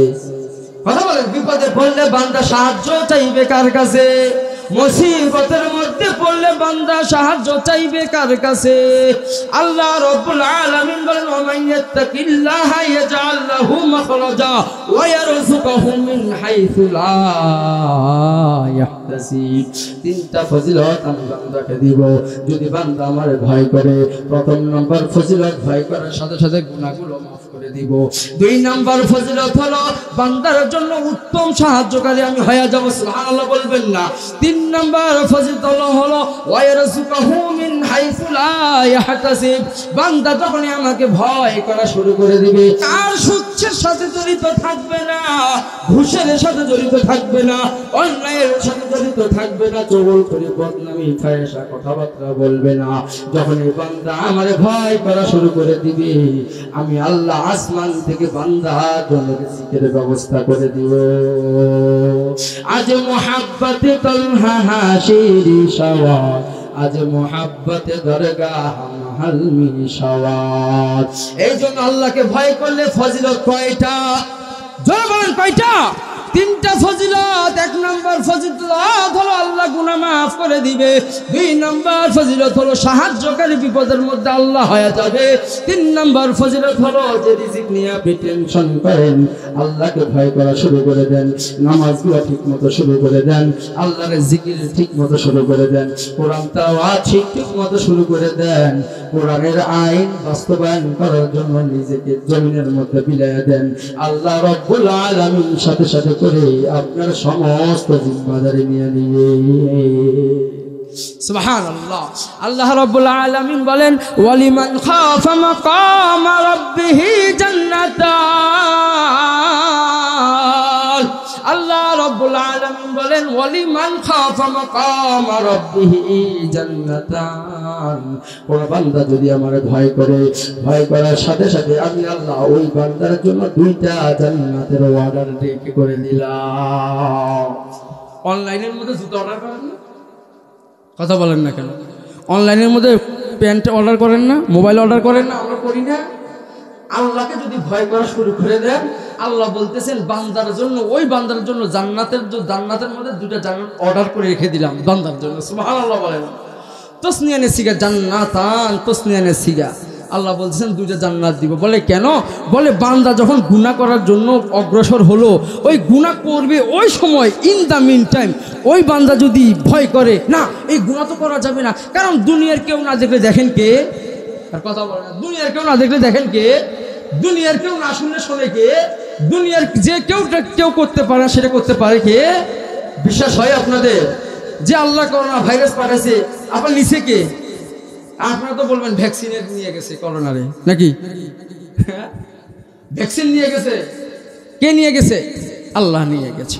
আল্লাহ বলতেছেন বান্দা যখন আমার ভয় করে যখন গুনার কাছে যায়, ওই সময় যদি বান্দা ভয় করে না আল্লাহ তো দেখতেছে আমাকে, এইটার কারণে একটা জান্নাত, আর গুনাহ করলে না এটার জন্য আরেকটা জান্নাত। সুবহানাল্লাহ। তাহলে কোনো গুনার কাজকে গুনাহ মনে করা যাবে না, ছোট হোক বড় হোক গুনাহ মনে করা যাবে না। For an example, Russell viper নাম শুনছি না আমরা সবাই? ওটা কিটা? আমাদের চটনপাল রাসেল কে? সাপ। রাসেল ভাইপার নাম শোনেন নাই? কথা বলেন না কেন? আর কিছুদিন আগে যেটা আসছিল, কথা বলে না, আসছে নাই? মানুষ তো ভয়ে আতঙ্ক ছিল। আমিও ভয়ে ছিলাম। রাতের বেলা বাতি নিবাইতাম না, অর্গয়ে রাখতাম যদি রাসেল ভাইপার আসবে। ভয় তো, আমার কি মরণের ভয় নেই? কথা বলেন। বাতি জ্বালাইয়া ছিলাম, কে রাসেল ভাইপার যদি জঙ্গল থেকে আমার ঘরে আসে, এই জন্য বাতি জ্বালাইয়া রাখতাম। তো ভয় আমার কাছে কাজ করছে। আচ্ছা, এই যে রাসেল ভাইপার কামড় দিলে মানুষ মারা যায় না? তা রাসেল ভাইপার সাথে সাথে দুনিয়ার জমিনে একটা বাচ্চা প্রস্রব পড়লো, একটা বাচ্চা আসলো। ওই বাচ্চাটাকে নিয়ে যদি আপনি বলেন তো তুই আমারটা কামড় মার, ওই বাচ্চাটা যেটা দুনিয়াতে 3 সেকেন্ড আগে আসলো, ওই বাচ্চাটা যদি আপনার কামড় দেয়, আপনি ফতুয়া দিয়ে বলেন মরবেন না বেঁচে থাকবেন? বুঝেন নাই? কেন মরবেন? বিষ আছে যে, এই যে কথা সুন্দর বলছে, আলহামদুলিল্লাহ, নেক হায়াত দান করুক আল্লাহ, বলেন আমিন। কথা বলেন না, আপনারা একটু কথা বলেন। আমি তো না খেয়ে উঠছি, আমার খুব কষ্ট হইতেছে, বলেন। তো রাসেল ভাইপার যেটা বড় সাপ, রাসেল ভাইপার বাপ, ওইটা কামড় দিলেও যেমন মারা যাবে, তো রাসেল ভাইপারের বাচ্চা যদি 3 সেকেন্ড আগেও দুনিয়ার জমিনে এসে যদি আপনারা কামড় মারে, আপনি কি মরবেন না? যে কেন মরবেন? বলে সাপের বাচ্চা তো সাপ, তো বিষ তো এর গায়েও আছে না? তো রাসেল ভাইপার কামড় দিলে 10 সেকেন্ডে মারা যাবেন, ওর বাচ্চাও যদি আপনার কামড় দেয় আপনি 10 সেকেন্ড মারা যাবেন। এই জন্য আমাদের হুজুরে আসলাকরা বলেন, আমাদের আকাবিরে আসলাকরা বলেন যে সাপ বড় হলেও যেমন তার বিষ বড়, বলে সাপ ছোট হলেও তার বিষ তেমনই বড় হয়। বলে গুনাহ যদি কবিরা গুনাহ, সগীরা গুনাহ বলতে কোনো গুনাহ নাই, গুনাহকে গুনাই মনে করতে হবে, গুনাহকে বড়ই মনে করতে হবে। কথা বলে এই জন্য আপনি মনে করবেন যে মিথ্যা বললে এটা মনে হয় সগীরা গুনাহ, এটা করি না, এটাও বড় গুনাহ। কারণ একটা গুনাহ থেকে হাজারটা গুনাহ সৃষ্টি হয়ে যায়, একটা গুনাহ থেকে হাজারটা গুনাহ তৈরি হয়ে যায়। এই জন্য ছোট গুনাহকে গুনাহ মনে করা যাবে না, বড় গুনাহকেও গুনাহ মনে করা যাবে না। এই জন্য গুনাহ যত ছোট হোক করবো না, সওয়াব যত ছোট হোক ছাড়বো না, পারবো না। গুনাহ যত বড় হোক, গুনাহ যত বড় হোক কি করবো না, আমল যত ছোট হোক ছাড়বো। কথা বলেন, আমল যত ছোট হোক ছাড়বো না। এই বান্দা যখন আল্লাহর কাছে দোয়া করলেন, আল্লাহ তাহলে আপনি আমাদেরকে পরিত্রাণ দিয়া দেন না। বুখারীর বর্ণনায় আসছে, মুসনাদ আহমদের বর্ণনায় আসছে, আল্লাহ রাব্বুল আলামিন দোয়া কবুল করে পাথরটাকে এমনভাবে সরায় দিয়েছেন, হাদিসের মধ্যে আসছে এখন আসমানও দেখা যায়, জমিনও দেখা যায়। কিন্তু হাদিসের মধ্যে আসছে, তাফসীরের কিতাবের মধ্যে আসছে, বলা হয় এরা যে পরিমাণ পাথর সরে গেছে এখনো এদের দেহ ওই পাথরের গুহা থেকে বের হবে না। তাহলে পাথরের গুহা থেকে বের হতে হলে পুরো পাথরটাই সরাই দিতে হবে, ঠিক না? কথা বলেন, এটাই তো হইতে হবে। দরজা অর্ধেক খুলে কি বের হতে পারবে না? পুরো দরজা খুলে বের হতে হবে, এটাই। তাহলে বাকি আছে আর কয়জন? কথা বলেন না, কয়জন? এই একজন চিন্তা করতেছে, আল্লাহ এই দুইজন তো তাদের নেক আমল দিয়ে এই পাথর সরালো, আমার কি কোনো নেক আমল আছে? যাই হোক, হ্যাঁ তুই হাজত রওয়া হ্যাঁ দু জাহা, তেরে ডর কো চোর কর যাও কাহা। 3 নম্বর বান্দা, ওই দুইজনের থেকে সে আরো বেশি কান্না করা শুরু করে দিল। চোখের কোণার মধ্যে ডগার মধ্যে পানি না, এইবার কান্না করতে করতে হাতগুলা ভিজায় ফেলেছে। আরে এমন সুন্দর কান্না করা শুরু করে দিয়ে আল্লাহকে বলতেছে, ও মালিক, আমার জীবনে আল্লাহ যত আমল করেছি, আল্লাহ তোমার খুশির জন্য মনে হয় আমার একটা আমল বাকি আছে রে আল্লাহ। ওই আমলটা হলো, আল্লাহ আমার বৃদ্ধ বাবা মা ছিল, আল্লাহ আমার বৃদ্ধ বাবা মা ছিল। বলে বৃদ্ধ বাবা মাকে আমি এতটা মহাব্বত করতাম, এতটা ভালোবাসতাম, বলে হয় রাত্র যত দেরিতে আমি আসি না কেন, আগে এসে আমার গরু থেকে দুধ দোয়া আগে আমার আব্বা আম্মারে খাওয়াইতাম রে আল্লাহ। এই যুবক যত দূরে যাও, আগে আগে বাসার মধ্যে এসে গরু থেকে দুধ দোয়া, দুধ থেকে নিজে জাল দিয়া বৃদ্ধ বাবা আর মায়ের সামনে নিয়ে খাওয়াইতেন, এরপরে বিবি বাল বাচ্চারে খাওয়াইতেন। তার মানে আগে বাবা মারে না খাওয়ায়া ওই সন্তান তার স্ত্রী সন্তানদের খাওয়াইতেন না। হঠাৎ করে একদিন বাসার মধ্যে আসতে ওই যুবক বান্দার দেরি হয়ে গেল, রাত্র 12টার মধ্যে এসে দেখে আরে ওই বান্দা তো অনেক দূর চলে গিয়েছিল, আসতে আসতে দেরি হয়ে গিয়েছে। বাসার মধ্যে এসে দেখে আরে ঘরের দরজা জানালা সব লাগাই দিয়ে গিয়েছে, আব্বা আম্মাও ঘুমায় গিয়েছে। ওই বান্দা তাড়াতাড়ি করে গরু থেকে দুধ দোয়াইছেন। প্রতিদিনের ন্যায় ওই বান্দা গরুর দুধগুলো দোয়াইয়া নিজের উনানের মধ্যে আগুন লাগাইয়া দুধগুলাকে সুন্দরভাবে জাল করাইয়া 2 গ্লাস দুধ রেডি করে নিয়ে বৃদ্ধ বাবা মার দরবারে গিয়ে দেখেন বাবা মা ঘুমায়া গিয়েছে। চিন্তা করলো বাবা মাকে যদি ঘুম থেকে ডাক দেই, এমনিতেই বুড়ি কষ্ট পাবে, ঘুমের মধ্যে আঘাত আসবে, তাহলে কি করা যায়? ওই বান্দা 2 গ্লাসের দুধ 2 হাতে নিয়ে, গরম দুধ হাতে নিয়ে দাঁড়াইয়া থাকলেন। হোক আমি দাঁড়াইয়া থাকি, আব্বা আম্মার যে কোনো একজনের ঘুম যদি ভাঙ্গাইয়া যায় দুধ খাওয়াইয়া দিব। বলে এইভাবে দুধ নিয়ে দাঁড়াইয়া আছে। ওই বান্দা তো আগে আব্বা আম্মারে না খাওয়াইয়া তার স্ত্রীরে খাওয়াইতো না, আব্বা আম্মারে না খাওয়াইয়া তার সন্তানরে খাওয়াইতো না। হাদিসের মধ্যে আসছে ছেলে মেয়ে বাবার পায়ের মধ্যে এসে হামাগুড়ি দিয়ে কাঁদতেছে, ও বাবা তুমি এমনিতে কষ্ট দেরি কইরা রে আব্বা, ও আব্বা খিদার যন্ত্রণায় পেট আমাদের ভুক লাগাইতেছে রে আব্বা, মেহেরবানি করে আমাদেরকে খাইতে দাও, মেহেরবানি করে আমাদের খানার ব্যবস্থা করে দাও। ওই বান্দা বলতেছে আল্লাহ ওই সন্তান দুই সন্তান আমার ডান পা বাম পা ধরছে, আমি তারপর সন্তান আমার সন্তানগুলোর দিকে তাকাই নাই। বলে কেন? আগে আমার বাবা খাবে, আগে আমার মা খাবে, তারপর আমার স্ত্রী সন্তান খাবি। কথা বলে দুনিয়ার জমিনে এমন বান্দা আছে গর্ভধারিণী মা 5টা সন্তান পেটে রাখে, 5টা সন্তান পেটে রাখতে পারে। দুনিয়ার জমিনে ওই 5টা সন্তান এসে ওই 5 সন্তানের ঘরে মায়ের জায়গা হয় না। কথা বলে না কেন? মায়ের পেটে 5টা সন্তানের জায়গা হয়, আর ওই 5 সন্তানের ঘরে মায়ের জায়গা হয় না অন্তিম সময়। কথা বলেন, ভুল বললাম? কথা বলেন না কেন? মেয়েকে পছন্দ করে, শাশুড়িকে মা ডাকে, মাকে মা ডাকে না। শ্বশুরকে শ্বশুর ডাকে, বাবাকে বাবা ডাকে না। কারণ বাবার সামনে শ্বশুরকে ভালোই ডাকে। বাজারের মধ্যে যায় তো স্ত্রী গ্রিল চিকেন পছন্দ করে, চিকেন কাবাব পছন্দ করে, বিরিয়ানি পছন্দ করে, তো প্যাকেটের মধ্যে সাজ্জাদ হোটেল থেকে, সখীপুরের সাজ্জাদ হোটেল থেকে সুন্দর করে কাচ্চি বিরিয়ানি নিজের বউয়ের জন্য প্যাকেট করে নিয়ে আইসা বলতেছে কারো ডাকিস না, আস্তে করে খা। মানে বাবা মাতে ঘরের মধ্যে আসে, বাবা মাকে দেওয়ার কোনো প্রয়োজন মনে করে না। এমন সন্তান মনে হয় আপনাদের এলাকায় নাই। আমার গাইবান্ধায় অহরহ এর কত বিচার করি আমি। আপনাদের এলাকাতেও আছে তাই নাকি? এটা কিটা গো? আচ্ছা কালকে আমাকে বলে দিন সেটা কি, এখন বলার দরকার নাই। তাহলে এরকম ডাকাত সন্তান আছে না আমাদের ঘরে? মা মায়ের পেটের মধ্যে সন্তান নেয়, 5টা সন্তান নেয়। প্রথমটারে প্রফেসর বানাইলো, দ্বিতীয়টারে ডাক্তার বানাইলো, 3 নম্বরটারে বিজনেস ব্যবসায়ী বানালো, 4 নম্বরটারে পাইলট বানাইলো, 5 নম্বরটারে বড় শিল্পপতি বানাইলো। বলে এই 5 সন্তান যখন দুনিয়ার জমিনে এসে আলো বাতাস দেখে, বলে ওই যে মা দিয়ে তারা পেটে রাখছে ওই মায়ের কথা ভুলে যাইয়া 5 সন্তানের ঘরের একটা কোণার মধ্যে মায়ের জায়গা হয় না। শেষ পর্যন্ত বা এই 5 সন্তান ঝগড়া করে, তুই 1 মাস খাওয়াবি, আমি 1 মাস খাওয়াবো, পরের 1 মাস আমি খাওয়াবো। আল্লাহর কসম এরকম যারা সন্তান আছে কিনা? নাই? পিতা মাতাকে ভাগ করে নেয়, আজকে তুই 1 মাস খাওয়াবি, পরের 1 মাস আমি খাওয়াবো। নাই নাকি? কথা বলে না কেন বাবারে? নাই? আশ্চর্য কথা। অথচ আল্লাহ নবী আলাইহিস সালাতু ওয়াস সালাম বলতেছেন বাবা মাকে খুশি রাখতে পারলে আল্লাহর জান্নাতের দরজাগুলো খোলা থাকে। এত আস্তে বললেন সুবহানাল্লাহ। আচ্ছা বাবা মা কার ঘরে আছে একটু হাত তুলেন তো। আমার এখনো বাবা মা আছে, আল্লাহ সবারই তো আছে, হাত নামান। পিতা মাতার খেদমত করবেন। হাদিসের মধ্যে আসছে যে পিতা মাতাই হলো জান্নাত, পিতা মাতাই হলো সন্তানের জন্য জাহান্নাম।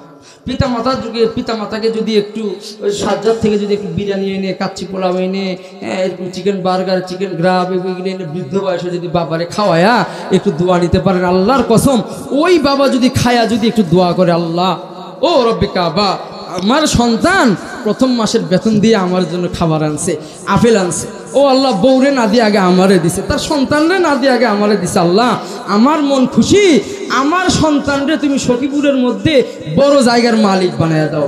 আল্লাহর কসম এইভাবে যদি আল্লাহর কাছে যদি আপনার আব্বা দোয়া করে, তো এইটা আল্লাহর 70,000 পর্দা ভেদ হয়ে এই দোয়া আল্লাহর আরশের মধ্যে যায় লেগে যায়। সুবহানাল্লাহ বলবেন না? এই জন্য পিতা মাতাকে সবসময় রাজি খুশি করবেন। যুবক বান্দা আল্লাহকে বলতেছেন, ও আল্লাহ আমার পিতা মাতা ঘুমায়া গিয়েছে, সন্তানকে খাবার দেই নাই, স্ত্রীও খাবার যন্ত্রণায় ক্ষুধার যন্ত্রণায় কাতরাচ্ছে, খাবার দেই নাই। আমি বলেছি তোমরা যদি ক্ষুধার যন্ত্রণা মারা যাও, যতক্ষণ না পর্যন্ত এই দুধের লোকমা আমার বাবা মা না খাইছে, আমি সন্তান তোমাদেরকে দিব না, তোমরা মারা গেলেও যাইতে পারো। কত বড় কথা বলছে সন্তান আর স্ত্রীকে। তোমরা যদি ক্ষুধার যন্ত্রণায় মারা যাও যাইতে পারো, কিন্তু আমার বাবা মাকে আমি না খাওয়াইয়া তোমাদেরকে খাওয়াবো। সুবহানাল্লাহ বলতে পারেন না? আচ্ছা বলেন তো দিকে ওই সন্তান কি খুব খারাপ কাজ করলো মনে হয় নাকি? হ্যাঁ, খুব খারাপ কাজ করেছে? আল্লাহর কাছে সবচেয়ে দামি কাজটাই করেছে, আল্লাহর কাছে সবচেয়ে দামি কাজটাই করেছে। আজকে তো আপনি পিতা মাতাকে সম্মান দিতে শেখেন না, পিতা মাতার কাছে চোখ গরম করে কথা বলেন। উফিউ ওয়ালা তানহারহুমা ওয়া কুল লাহুমা কাওলান কারীমা। উফিউ ওয়ালা তানহারহুমা, আল্লাহ নিজেই বলতেছেন তোমার কথার দ্বারা, তোমার চলার দ্বারা, তোমার আচরণের দ্বারা যদি তোমার বাবা বা তোমার মা যদি উফ শব্দটাও করে, আমি আল্লাহ বললাম ও সন্তান, তোমার জন্য দুনিয়ার জমিনে সবচেয়ে বড় আযাব, সবচেয়ে বড় গজব আমি আল্লাহ নির্ধারিত করে রাখবো। নাউজুবিল্লাহ বলবেন না? কি মনে করেছেন আপনি আপনার নেতাকে রাজি খুশি করার জন্য 10,000 টাকার গরুর গোস্ত, এইটা সেটা ইলিশ মাছ, এটা সেটা পাঠাতে পারেন? হ্যাঁ, অমুক সভাপতিকে এটা রাজি করতে পারেন, অমুক মন্ত্রীকে এটা দিতে পারেন, অমুক ভাইকে রাজি খুশি করতে পারেন। ঘরের মধ্যে যে পিতা মাতা আছে 1 কেজি মালটাও এনেও খাওয়ায় না এই গর্দভ সন্তান। কথা বলেন নাই নাই? কত সন্তান এরকম আছে। সকালবেলা হয়ে গেল, ফজরের নামাজের আযান হয়ে গেল, বাবা মা দুজন বৃদ্ধ বাবা মা উঠে গিয়েছে। চোখ ডলে দেখে যে সন্তান সিরাজুল সামনে দুধ নিয়ে দাঁড়ায় আছে। ও সন্তান, কি ব্যাপার, দুধ নিয়ে কেন তুমি দাঁড়ায় আছো? ও মা, রাত্রবেলায় আসতে 12টা বেজে গেছে, মারে কাজের চাপ বেশি পড়ে গিয়েছিল। এসে দেখি গরুর দুধ দোয়াইছি, নিজের হাতে জাল দিয়ে দিয়েছি, 2 কাপ দুধ তোমাদের দরবারে এনেছি আব্বা আম্মা। এসে দেখি তোমরা ঘুমাইয়া গিয়েছো। চিন্তা করলাম তোমরা তো বয়সে উপনীত হয়ে গিয়েছো, এই সময় যদি তোমাদেরকে ডাক দেই তোমরা কষ্ট পাইবা, এই জন্য ডাকি নাই। দুধের পেয়ালা নিয়ে আমি এই সময় পর্যন্ত দাঁড়ায় আছি। এই সিরাজুলের কথা শোনার সাথে সাথে আব্বা আম্মার চোখের পানি বের হয়ে গিয়েছে। বলতেছে, সন্তান তাড়াতাড়ি করে আমাদেরকে দুধ 2টা দিয়া দাও। বাবা মা দুধ খায়া মনে মনে আল্লাহর কাছে দোয়া করলো, ও আল্লাহ, আমার সিরাজুল আমার জন্য যা করলো তুমি কবুল করে নাও। সুবহানাল্লাহ বলেন না? আরো জোরে বলেন না সুবহানাল্লাহ। এইবার সিরাজুলের মাথাটা মা নিয়ে বলতেছেন, বাবারে এমনিতেই রাত্র আসতে দেরি করে, আবার ঘুমাও নাই, দুধ দিয়ে দাঁড়ায় আসো, আসো না আমার উঠের মধ্যে একটু বসো না।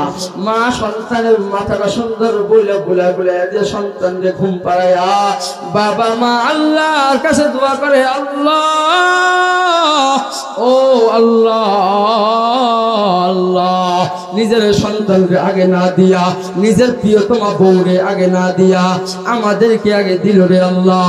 আল্লাহ সারা রাত দুধ নিয়ে দাঁড়ায় ছিল রে আল্লাহ, আমরা আমাদের সিরাজুলের প্রতি রাজি রে আল্লাহ। ও আল্লাহ, আমাদের সিরাজুল যত বড় মুসিবতের মধ্যে পড়ুক না কেন আল্লাহ, যত বড় বিপদের মধ্যে পড়ুক না কেন রে আল্লাহ, দয়া করে মায়া করে আমরা বৃদ্ধ বাবা মা তোমার দরবারে দোয়া করি, আমার সিরাজুল রে কোনোদিন কষ্ট দিও না। এইবার ওই বান্দা বলতেছেন, ও আল্লাহ, স্মরণ করে দেখো আমার আব্বা আম্মা তোমার কাছে এই দোয়া করছিল কিনা। কাজে লাগাইছে, বাবা মা দোয়া কাজে লাগাইছে সন্তান। ও আল্লাহ, চিন্তা করে দেখো না আল্লাহ, স্মরণ করে দেখো না, আমার মা আমার মাথাটা তার ঠ্যাঙ্গের মধ্যে নিয়ে আমার জন্য দোয়া করছে। ও আল্লাহ, আমার মনে আছে আমার আব্বা আম্মা দোয়া করছে, আল্লাহ আমার যদি কোনোদিন তুমি বিপদে ফেলাও, আমার মা দোয়া করছে যেন তুমি বিপদ থেকে মুক্তি করে দাও হে আল্লাহ। ও আল্লাহ, আমার বাবা মা আমার জন্য দোয়া করছে, আমি মনে করি আমার পীর, আমার নেতা, আমার অভিভাবক আমার জন্য দোয়া করেছে রে আল্লাহ। আর কোনো আমল তোমার কাছে ওসিলা দিব না, আর কোন নেক আমল, আমলান সালিহা তোমার দরবারে উপস্থিত করলাম না। আমার বাবা মার ওই দিনের দোয়াটা তুমি আজকে কাজে লাগাইয়া দাও আল্লাহ, এই মুসিবত থেকে মুক্তি দিয়া দাও। বুখারীর বর্ণনায় আসছে, মুসনাদে আহমদের বর্ণনায় আসছে, ওমর ইবনে খাত্তাব রাদিয়াল্লাহু তাআলা আনহু বলেন, আল্লাহ নবী বলেন, তৃতীয় বান্দা যখন এইভাবে দোয়া করলো, পাথরের গুহা থেকে পাথরটা শুধু সরে যায় নাই, পাথরটা সরে জমিনের মধ্যে পড়ে গিয়েছে। সুবহানাল্লাহ। কাদেরি ও কদ্দারি বল কামাল, আনতা রব্বি আনতা হাসবি দুল জালাল, তুহি কাদের জলিলুল্লাহ জাহাদার, বহর হাজে তুহি মেরা নিগাহদার। নেক আমল দরকার আছে কিনা? কথা বলে, নেক আমলের দরকার আছে কিনা? ওয়ালাউ আন্নাহুম ইযলামু আন জাউকা ফাস্তাগফিরুল্লাহ ওয়াস্তাগফার লাহুমুর রাসূল লাওয়াজাদুল্লাহ তাওয়াবার রহিমা। অন্য আয়াতের মধ্যে আল্লাহ বলে, ইল্লা মান তাবা ওয়া আমানা ওয়া আমিলা আমালান সালিহা ফাউলাইকা ইউবাদদিলুল্লাহু সাইয়্যাতিহিম হাসানা ওয়া ওয়া কানাল্লাহু গফুরুর রহিমা।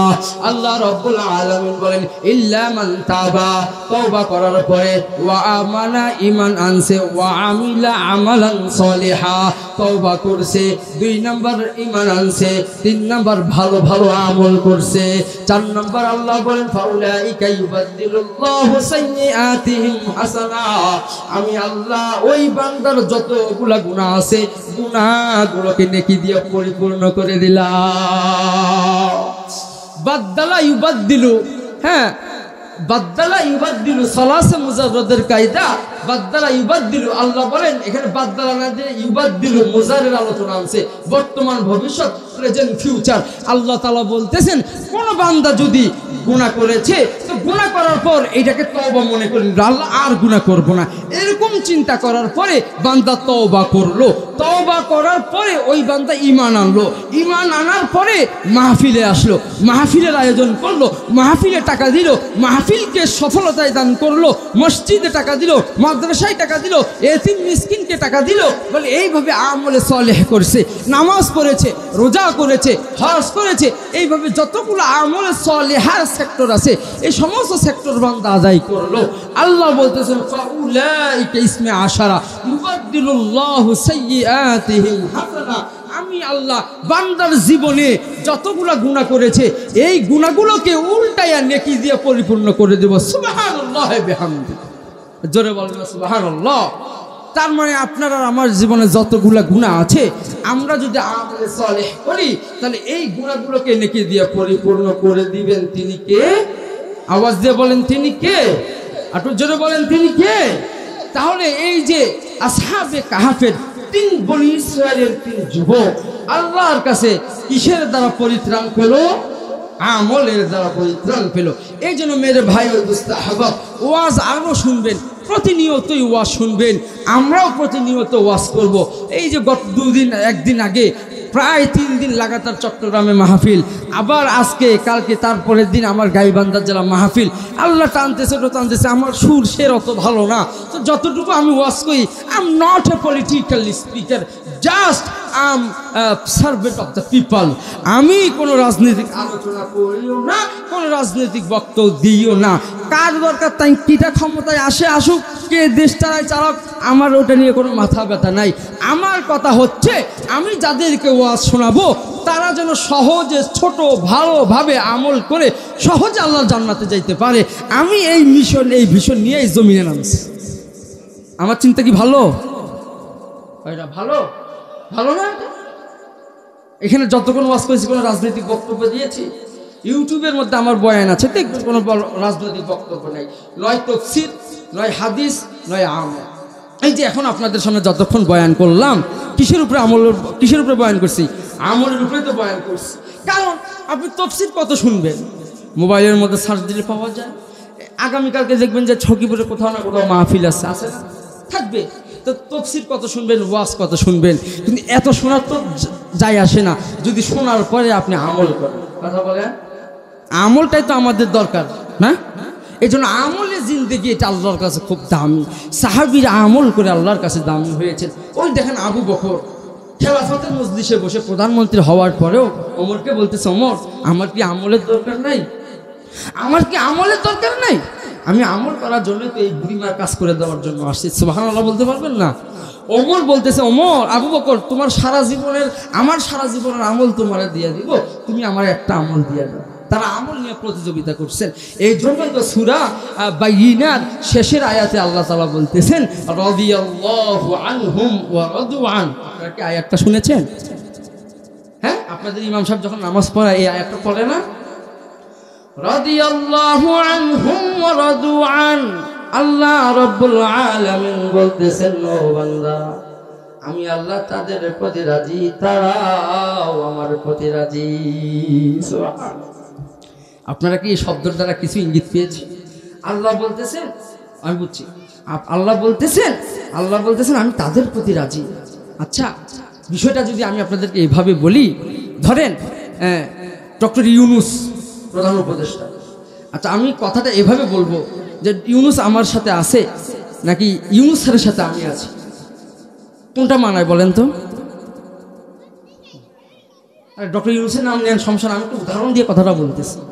আচ্ছা, আমি যদি বলি এখন যে না, ডক্টর ইউনূস প্রধান উপদেষ্টা, উনি আমার সাথে আছে, আপনারা মনে মনে আমার কি বলবেন, পাগল বলবেন না? ও ডক্টর ইউনূস যদি ওনার সাথে থাকে তাহলে উনি আমাদেরকে ওয়াজ শুনতে আসে গে, উনি তো উপদেষ্টা চেয়ারে বসার কথা বলে, এরকম আসবে না চিন্তা? বলা দরকারটা কি যে ইউনূস স্যারের সাথে আমি আছি, বিষয়টা এমন না। দেখেন আল্লাহ তাআলা এই আয়াতের মধ্যে বলতেছেন রাদিয়াল্লাহু আনহুম, মানে আমি আল্লাহ তাদের প্রতি রাজি। আল্লাহ এটা বলে নাই যে সাহাবীরা আমার প্রতি রাজি আর আমি আল্লাহ তাদের প্রতি রাজি। আল্লাহ এটা না বলে প্রত্যেকটা সাহাবীকে, তার যত সাহাবী আছে, নবীর যত সাহাবী আছে, যাদেরকে আল্লাহ কবুল করেছেন, প্রতিটা সাহাবীকে আল্লাহ তাআলা এই আয়াতের মধ্যে ঢুকায় দিয়েছেন। হায়ে হুমা সগীর, বহু বছর আল্লাহ তাআলা বলতেছেন আমি আল্লাহ তাদের প্রতি রাজি তাদের আমলের কারণে। সুবহানাল্লাহ বলেন। আল্লাহ আগে স্বীকৃতি দিচ্ছেন। আল্লাহু আকবার কবীর, আল্লাহু আকবার কবীর। এজন্য আমিও আপনিও যদি এই আমল করে, এই সাহাবীদের আমল করে, নবী আলাইহিস সালাতু ওয়াস সালামের দেখানো প্রদর্শিত আমল করে যদি ছোট ছোট আপনা আপনা আমল যদি আপনি আমি করতে পারি, বলেন আল্লাহ সাহাবীদের প্রতি যেভাবে রাজি হয়েছে আমাদের প্রতি কি রাজি হতে পারে না? পারবে না ইনশাআল্লাহ? দুই হাত তুলেন তো, পারবে না ইনশাআল্লাহ? এই যে এতগুলো ওয়াজ শুনলেন, আমলের ওয়াজ শুনলেন, এখন আমি আপনাদের কাছে চাইবো, এতক্ষণ আমি আপনাদেরকে দিছি, এখন আমি আপনাদের কাছে মেহমান হয়ে চাইবো। আমি মুসাফির মানুষ, যেটা দোয়া করব আল্লাহর কসম, 3 ব্যক্তির দোয়া মুস্তাজাবুদ দাওয়া, মুত্তাফাকুন আলাইহির হাদিস। আল্লাহ নবী বলেন মুসাফির ব্যক্তি, এ ভাই আপনি উঠতেছেন কেন? ওনাকে বসাই দেন, আপনি উঠে তো স্টেজটা নষ্ট করে দিচ্ছেন।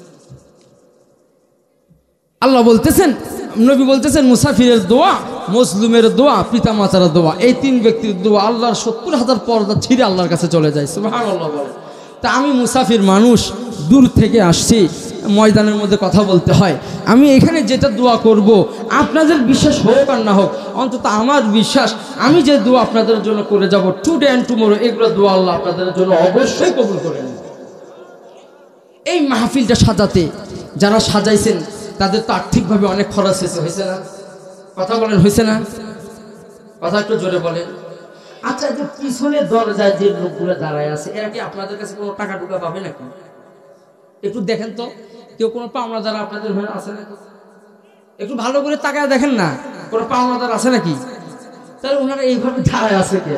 আমার মনে হইতেছে এরা পাওনাদার, আপনারা বসে আছেন, ওটার সাথে সাথে টাকা দিন। মেহরবানি করে আপনারা একটু ভিতরে আসেন, নাহলে ওইখানে যেভাবে দাঁড়ায় আছেন স্টেজ নষ্ট হয়ে যাচ্ছে। শুনেন, এই মাহফিলটাকে সাজাতে, ওই যে আমি সর্বপ্রথম যে কথাটা বলছি, এটা জান্নাতের বাগান বলি নাই? এই জান্নাতের বাগান যারা সাজায় দিচ্ছেন তারাও দামি, যারা টাকা